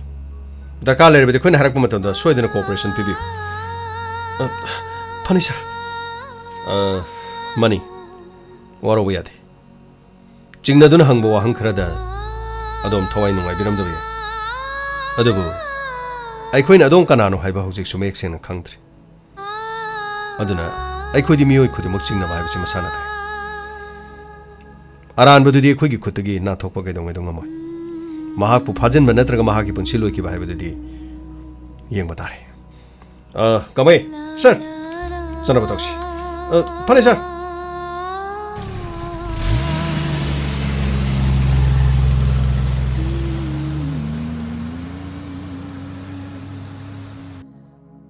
ꯀꯔꯤ ꯑꯩꯈꯣꯏꯒꯤ ꯃꯤꯗ ꯈꯨꯠ ꯊꯥꯔꯦ ꯍꯥꯏꯕ ꯑꯩꯈꯣꯏꯒꯤ ꯃꯤꯗ ꯈꯨꯠ ꯊꯥꯔꯦ ꯍꯥꯏꯕ ꯅꯠꯇ꯭ꯔꯣ ꯌꯦꯡꯉꯣ ꯃꯤ ꯈꯔꯅ ꯁꯨꯝ ꯐꯤꯔꯥꯟꯒꯤ ꯃꯨꯛꯅꯕ ꯈꯣꯠꯅꯕ ꯇꯧꯕꯗꯨꯗ ꯈꯟꯅ ꯆꯩꯅꯕ ꯑꯣꯏꯔ ꯃꯥꯜꯂꯦꯗ ꯃꯆꯤꯟ ꯃꯅꯥꯎꯁꯤꯡ ꯊꯣꯛꯑꯦ ꯍꯥꯏꯕ꯭ꯔꯥ ꯀꯩꯅꯣꯝꯁꯨ ꯍꯥꯏ ꯃꯗꯨ ꯑꯣꯏꯔꯝꯃꯣꯏ ꯃꯁꯤ ꯄꯨꯝꯅꯃꯛ ꯃꯤꯅꯤꯁꯇꯔ ꯂꯥꯜ ꯁꯤꯡꯅ ꯁꯤꯟꯕ ꯑꯣꯏꯔꯝꯒꯅꯤ ꯑꯩꯈꯣꯏꯒꯤ ꯃꯤꯁꯤꯡꯗꯣ ꯀꯌꯥꯝ ꯁꯣꯛꯀꯦ ꯀꯌꯥꯝ ꯁꯣꯛꯀꯦꯕ ꯁꯥꯔ ꯁꯣꯛꯄꯗꯤ ꯀꯥ ꯍꯦꯟꯅ ꯌꯥꯎꯗ ꯃꯥꯜꯂꯦ ꯁꯣꯛꯇ꯭ꯔꯕꯁꯨꯅꯦ ꯁꯣꯛꯇ꯭ꯔꯕꯁꯨ ꯅꯈꯣꯏ ꯃꯌꯥꯝ ꯆꯪꯗꯅ ꯈꯔ ꯐꯨꯖꯜꯂꯣ खरा फुजलगा खोक्टोक खोक्टोक तौरगा खरा तैसनदना तौने करी करीनो माननब खरा येक्सनदना खोत्र प्रेस मीडिया की मीको लोयना प्रेस मीडिया मी कौरगने फुरे अखोई की मीसिंगदा नोंगैना कापसिले मखो मखो थुदरे हैदना हेक तोटकदबनीने खुदोंग चाबा लौगदबनीने नंगो यमो याम कन्नदि सोकपदि नति याम कन्न सोकतबा अइन ओलो हरिबसिनीने कराय कराय लेखरे मीसिंगो कराय कराय लेखरगे सर मनिंगी संगोइरोमदा हौजमक्सिलो फार्मासीदगी चलगा बैंडेजना चिंगबा करी करी लसिंग तोरगा खरा यानो योमसलगा मालालुने अदुगा प्रेसमैन सिंगदु लाउ याद्रसु सोशल मीडिया की मतमनीने हौजिकि मिपुंग खुदिमक लोइनमक प्रेसमैन ओइरबनीने मतम अमा देखोइना अफाव अफाव न्यूज चैनल सिंग नाहकता लापियु वा ngange हाइबदि याद्रिबनी मिचंग मिखाइ नायरदना दोला दोली तौरिबा हौजिकति अखोई इशा इशाना चैनल अमम हांग हांगदना लेरबो करी वारिगे सोशल मीडिया दा थागलगा वायरल हेक्तो ओहेनगदबनी मदगी वायरल चलगदी मिपुंग खुदिमंग अखोइद नुक्सिबा लाकदोरिबनीने अखोइद नुक्सिबा लादे अखोइने भोट फंगदोरिबनीने अखोइने भोट फंगलबदी अखोइ कारोइद्रो हा अखोइने कारबदी nasi nana kitik kurum lotna aige tungda leribase oi nang suaina esai oina pos ma sat hapchaladi police oirega police ki marakta leiraga aige mi amana aige damakta tawrakata thabuk mayam do aidi khalubada mambu mamine chalo hoji mak chalo mi singado kana kana no soidio adugane soiba mi singdu khare yamal khara 나코이는 원체래 코이 미싱도 마마이만 비도 카르 뽀말로 하누만 자르가 수마나 카르 뽀말로 아두그네 마친 마야도 가리가리노 카르 액션으로 커선을 떨어가 포토 카파가 미니스터 랄싱이 미는 풀에 하이드라 핵도 포토도 얌네 핵도 퍼블리시티 또 그다버니네 까라바 로그다버니네 어떻게 미는 풀아수 사오부 야드라버니네 풀럭부도 포토 했다 깝라가 심피에티나 보트 콤바수 야이네 붕고 용 미니스터 랄싱이 마사루 파니요 masak ipa bazara da namasidaida bot ko mane ne yum thong khoding chalaga yungune masak tubu nupi gi bijon che chaladi ha lila gi nupi sabi ta din tin ta din tin ta thai ta thai ta thai ta thai ta thai jagoi sabu bu yani ne yamo luri badi yamo publicity phangna bhona bada publicity shoira di yamo vote phangmagi mahota mu vote mu khomdo khradi hey meke thi oigeno punsi haibase lan theng lan changni bani lan da muk mai pakpa amuk mai thiba haibadadi kari sunate ai haige sel gi kari show wat pa leite wali ba haibabu ai gi mi gunda khara wale vote haibase gunda khara yaudab ya gunda khara yaudrabadi vote mai pa lam heliba singdo makhwang makhut ka de pok khara thudiega khara khangchina da khara usina da tawgadaban aduga ai khoina ni haibadi khangan be yadi sidagiri mi ai khoi gi da phu ba horabani na gunda horabadi gunda horaklabadi gunda di kari tawlegani thaban jongna legadro gunda horaklabadi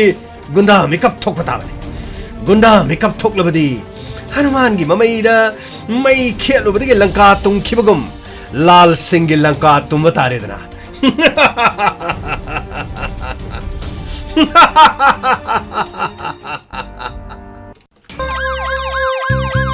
लाकले inspector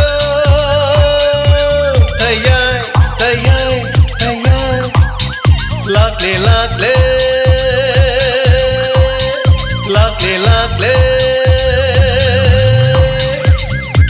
Inspector tayar uthana ba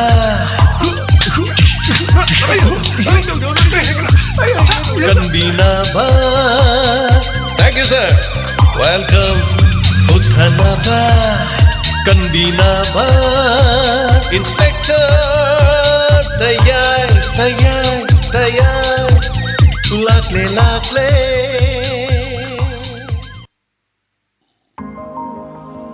hana na thagachari ngasigi inspector tayai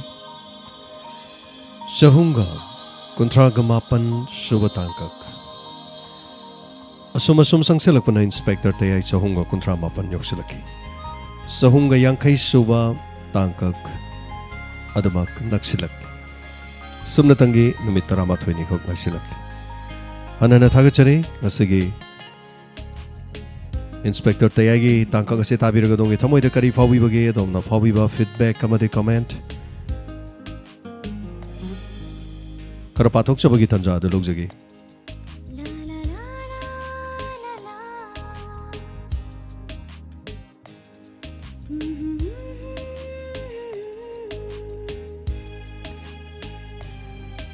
Okram tombi thagachari onthokna suman kreda na habiri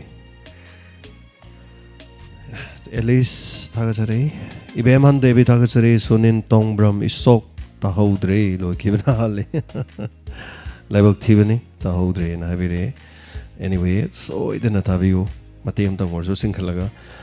sir sunil thagachari Rainy X थागचरी Amarjeet Sanasam मतम मसिगी वारी सु यामना नुंगाइख्रे तापिरे इबेम चालाई मतेन था ngasiगी episode हानिंगा लेतना नुंगाइसे ina तापिरे MK Nawaz Sharif ngasi lakliba case na kari amuk na tapire so thagachari ngasi case yam ngak po case amni akoi jam sana to mi thagachari inspector te tar budigi ya lok sing yam hingale sir priyo barchana ta din din da thagachari tampa thagachari sneda salam thank you so much live streaming the video pom na mak na tapire topam aton yamna nungai zai ngasigi wari se tapire thagachari ranjita kaisam wari yamna nungai sir na tapire thagachari thoksominau ngasigi wari yamna fazai na tapire vote ki matang se yamna mali hogji ki matam ga thagachari bemola pebam sir wari fazai na tapire sur okay thagachari ngasigi tangkak fazai habirokpa loinana Lisam Rosita thagachari achumba ngakta ana tapire so thagachari khuraijam memi Indira gi ponsi karam to ugaba tapire Noksa Laisram Inspector Toyai noma gi nungai be helaina tapire Ibemal Devi thagachari Gomti Konsam Bimola Tanuja Thokjom thagachari ngasi makoktagi tahodre Indira gi ponsi khanmada wai na tapire thagachari life rakpam Rocky ex MLA gi khunok sidi hauti hei bhajana tapire thagachari nawba ke sam diamond radio tholokpudagi iramda Manipur se ahong khradi lakpa ujaba phangi migi mateng panghaning ba farok liba amaga nungsinaba leita lairada tathok tasin Tauduna mating pangnariba tapire thagachari nawba kisam Alice Plenau thagachari wari yamna nungai na tapire mamado singnai ngomkhai leitana thagachari na tapire thagachari Alice sanjrambam tombisana nungai rakana loikre na tapire thagachari kanglei nongsa ID crime update tagi lakchabani na tapire Okay. Thagachari Kanglei Nongsa crime update ngasigi su sandok chakre Inspector Tayai gi mangoina na haitare. Akoi jam madovla thagachari Japan ning thojam ngasigi gangmai gi khonjen yaudre na gangmai gi su nungti gi sum hab yadam ne wari character mapa sagat panin haitare. Thagachari official Joan Fan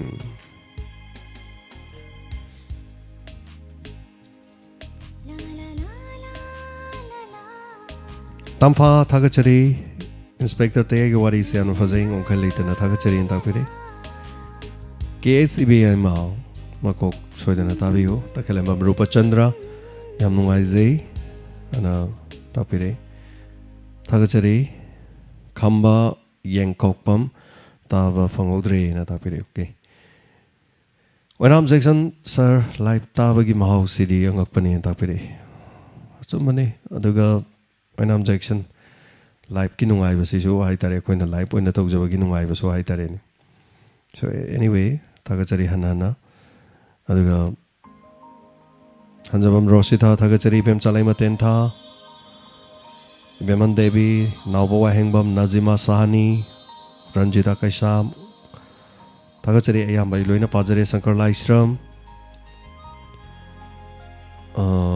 sak charing da charge to the bab oi hodre hojik ta doini an tapire thagachari ingalai chanu Sir James Aadhaar card bank account samna hanmagi matang da muktang takpiu na tapire Aadhaar card bank account ga samna ba matang da takpiu Aadhaar card ka bank ki account ka link leina gadam ne do link leitradi hojik matam di karim te yadre ngalai madu wafam du di Aadhaar card purga bank amada haitare dum chatpi beda dum irai line khangani haitare aduga hojik yam nungai ra digital world haitare ni pot chei leibe yare pot kak pa yare hojik se loina ma haitare koi gi company me yam jin pot thilak pa gi haitare ni gari macha da pot pik thana ha pa yom thong khuding gi changnare hanadi mi yamamde haitarene ado mi jing loi hainare hojikti aduna hanadi mi amani khaktang haitaren so khoi lekai de khoi de hen kanam leiram deba aduga hari de so khoi su cheli de su yam toin toin firon gum kai gum de yam chen deba khoi su yam aruba electronics ki item pot chai phang daba gum ba kari gum ba haitare hojikti nungai bai chang di kari hangorni am nungai re aduga pot yenga ka kakpada haitare ne ko yam chawno uba pot to leiru ru yum da thilakpadi pitru pikpa khobak ta thambada pitru pikpa ju yam yawbane honge gaina kauraga picture da di yam chawba moi ubudo adana moi gi piri base pot kaktringe dane yam munna pabi gadamne aduga makha da moi gi wahang pakhom yam yawbane adu ma yam pabi dong pochigi achawbo karino arumba karino dagi karam kanda hanbe yai hanbe yabra yadabra dagi electronics item ore wari stereo oibra oidabra season nabada adu tawra loi madu pathoga adu kan do wahang pakhom do par kan pot kakpiyo mina thak yenge ga na tawbiru no sound gi khoi gi kano tawna na ba haitare ne long thok na ba haitare HDMI gi long thok na ba aina ubadine kompa amuk jawe ka akana di khobak mai hade thambe yawan mouse muktang jawe wane nok pada si jane khoi angang ge me amon sinraga ko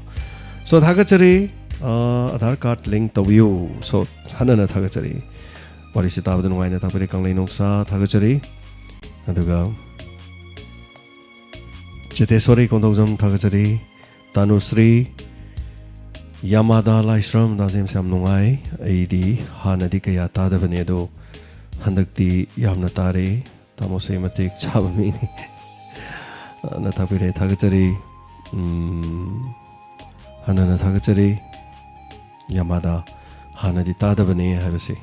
Engonda so listener ma haitare niko Sai Tamos Haudi Saunova I Hana Tingnavadako Tabada tamosi pakta bana khangam de mahaini spakti ai dislike ka paknam da nammani ai gi tholok pa ai ngak ta tholok pa du aduga konang da di yam phajana tare edik chure na habire masamang na aina khanki badu ne do aina khanki badu tamoda aina la na khanki badu adugi sengdok chari ni aina khanki badu tangak piyo aina ai karim ta khanki de nang na khanba man bai wane ai karim ta khangi de karim ta su sai ki de mayam gini pamba singina like nambam do dum nambiu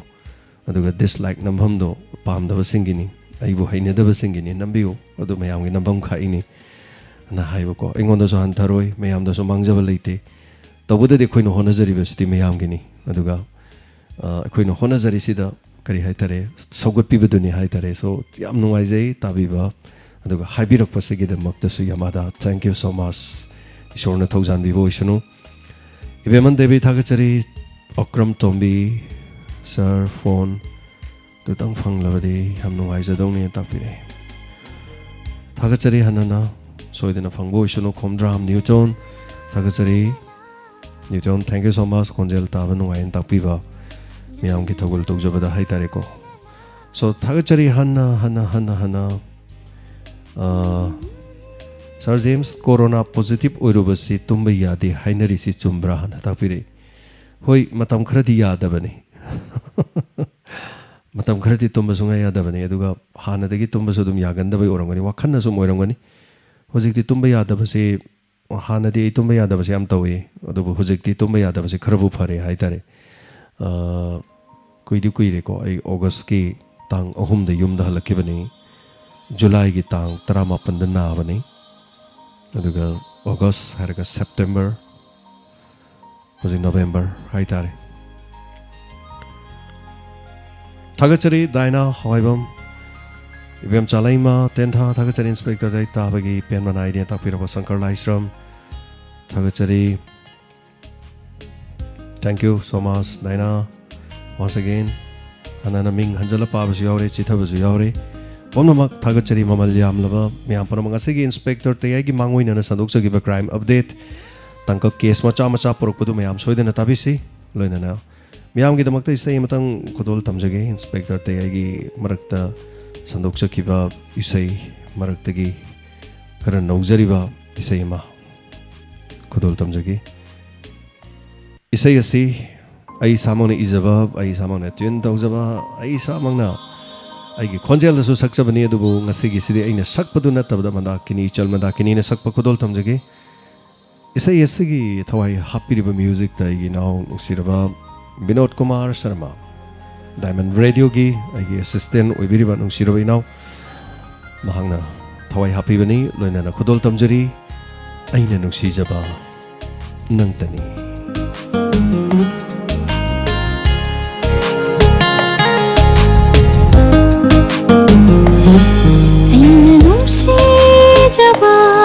La la la la la la Aina khoida jaba Aina numsi jaba Aina khoida jaba Nangtani unsigi Nangtana loi jare Oh aigi dithawai ni Nangtana loi jare Oh aigi dithawai ni Nangtana aigi unsini unsini Aina numsi jaba Aina khoida jaba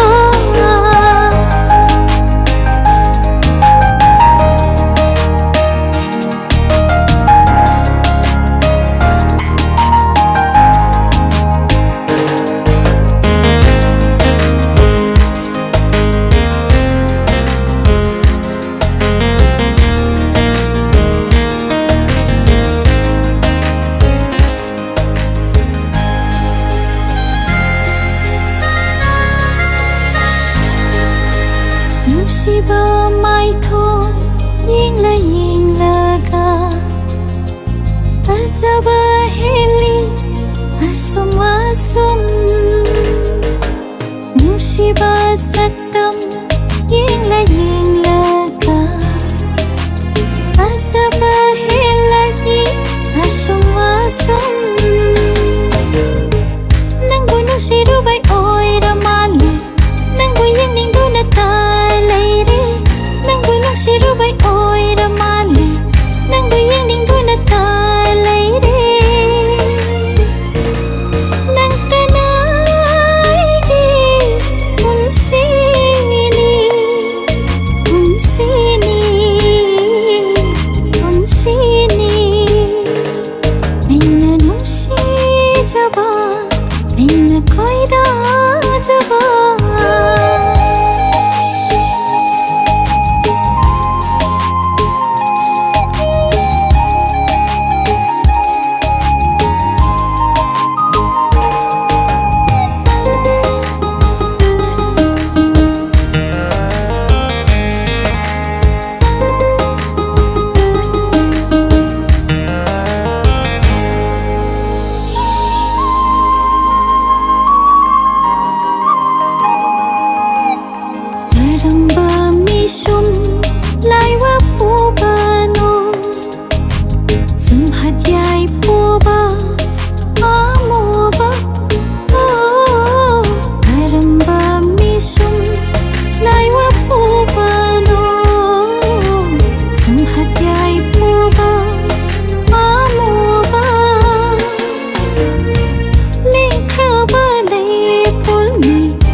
Hana Tagachari, Asigi Inspector Tega Thing Mopa the Tapiriba, Musing Yamnaba Musing, and Nasigi is a Matang solution Jagi, and Kong later by saying Actanita, the no later by say Matangi showed the Namamiangi Kudol Tamjari, Hayengi Tankakta, Kari Uivagi Havedomo, Kaminasi. Section 11. Laina si Apaba Uidri, ꯌꯨꯝꯒꯤ ꯑꯀꯣꯏꯕꯗ ꯂꯩꯕꯤꯔꯤꯕ ꯏꯁꯤꯡ ꯇꯨꯡꯕ ꯃꯐꯝꯁꯤꯡꯗ ꯏꯁꯤꯡ ꯇꯨꯡꯍꯟꯕꯤꯒꯅꯨ ꯏꯁꯤꯡ ꯇꯨꯡꯕꯅ ꯀꯥꯡ ꯃꯆꯥ ꯄꯣꯛꯄ ꯌꯥꯏ ꯀꯥꯡ ꯆꯤꯛꯂꯕꯗꯤ ꯍꯧꯖꯤꯛ ꯊꯦꯡꯅꯔꯤꯕ ꯗꯦꯡꯒꯤ ꯂꯩꯅꯥ ꯑꯁꯤ ꯃꯅꯤꯄꯨꯔꯗ ꯀꯦꯁ ꯈꯔ ꯂꯩꯔꯕꯅꯤꯅ ꯈꯔ ꯆꯦꯛꯁꯤꯟꯕꯒꯤ ꯃꯇꯝꯁꯨ ꯑꯣꯏꯔꯤ ꯂꯥꯏꯕꯛ ꯊꯤꯕ ꯊꯧꯗꯣꯛꯇ ꯃꯤ ꯁꯤꯕꯁꯨ ꯂꯦꯞꯇ꯭ꯔꯤ ꯌꯥꯝꯅ ꯅꯨꯡꯉꯥꯏꯇꯕꯗꯤ ꯗꯥꯏꯃꯟ ꯔꯦꯗꯤꯑꯣꯒꯤ ꯌꯥꯝꯅ ꯊꯋꯥꯏ ꯇꯥꯅ ꯇꯥꯕꯤꯔꯝꯕ ꯑꯩꯈꯣꯏꯒꯤ ꯅꯨꯡꯁꯤꯔꯕ ꯏꯌꯥꯝꯕ ꯁꯒꯣꯜꯕꯟꯗꯒꯤ ꯏꯌꯥꯝꯕ ꯁꯣꯃꯦꯟꯗ꯭ꯔꯣ ꯍꯥꯏꯅ ꯈꯪꯅꯕ LIC ꯏꯕꯣꯝꯆꯥ ꯁꯨꯀꯧꯕ ꯑꯣꯏꯔ ꯃꯥꯜꯂꯦ ꯃꯌꯨꯝꯗ ꯑꯩꯈꯣꯏꯗꯤ ꯁꯣꯃꯦꯟꯗ꯭ꯔꯣ ꯍꯥꯏꯗꯅ ꯏꯌꯥꯝꯕꯗ ꯀꯧꯖꯕꯅꯤ ꯉꯁꯤꯗꯒꯤ ꯀꯣꯔꯣꯅꯥꯒꯤ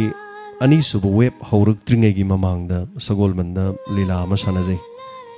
ꯁꯥꯟꯅꯔꯤꯕ ꯂꯤꯂꯥ ꯑꯗꯨꯒꯤ ꯃꯐꯝꯗꯨ ꯃꯍꯥꯛꯀꯤ ꯌꯨꯝꯒꯤ ꯊꯣꯡꯒꯥꯜ ꯑꯣꯏꯔꯝꯃꯤ ꯌꯨꯝꯒꯤ ꯊꯣꯡꯒꯥꯜ ꯃꯄꯥꯗ ꯑꯩꯅ ꯒꯥꯔꯤꯗꯨ ꯈꯥꯝꯖꯩ ꯃꯇꯝ ꯑꯗꯨꯗ ꯆꯪꯁꯤꯜꯂꯒ ꯁꯔ ꯖꯦꯝꯁ ꯍꯥꯏꯅ ꯀꯧꯔꯒ ꯆꯪꯉꯛꯏ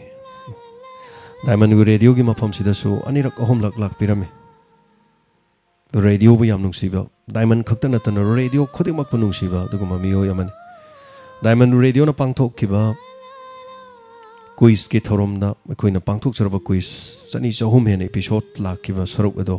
ꯍꯦꯛ ꯍꯧꯕꯗꯒꯤꯅ ꯂꯣꯏꯕ ꯐꯥꯎꯕꯗ ꯑꯗꯨꯃꯛ ꯌꯥꯎꯔꯝꯕ ꯑꯗꯨꯒꯨꯝꯕ ꯔꯦꯗꯤꯑꯣ ꯂꯤꯁꯅꯔ ꯑꯃꯈꯛꯅꯤ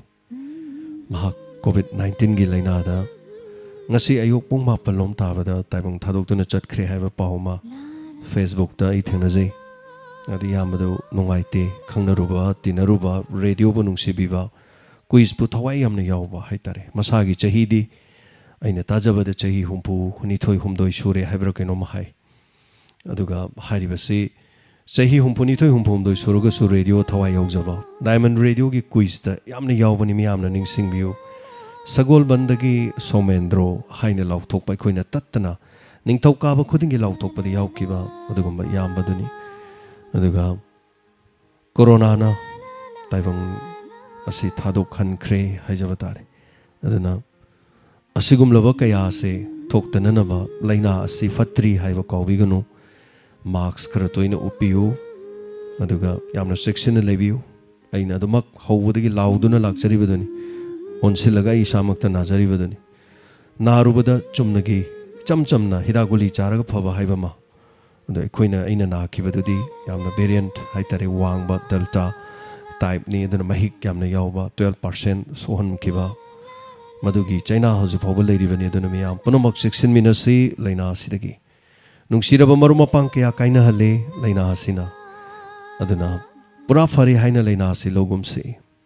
16 minasi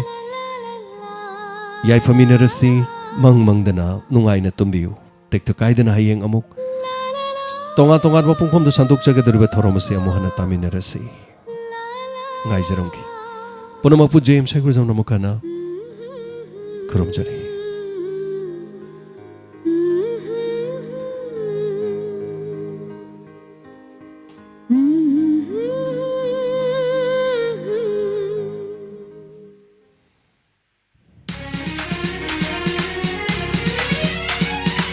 Khasuna sat laba laikoni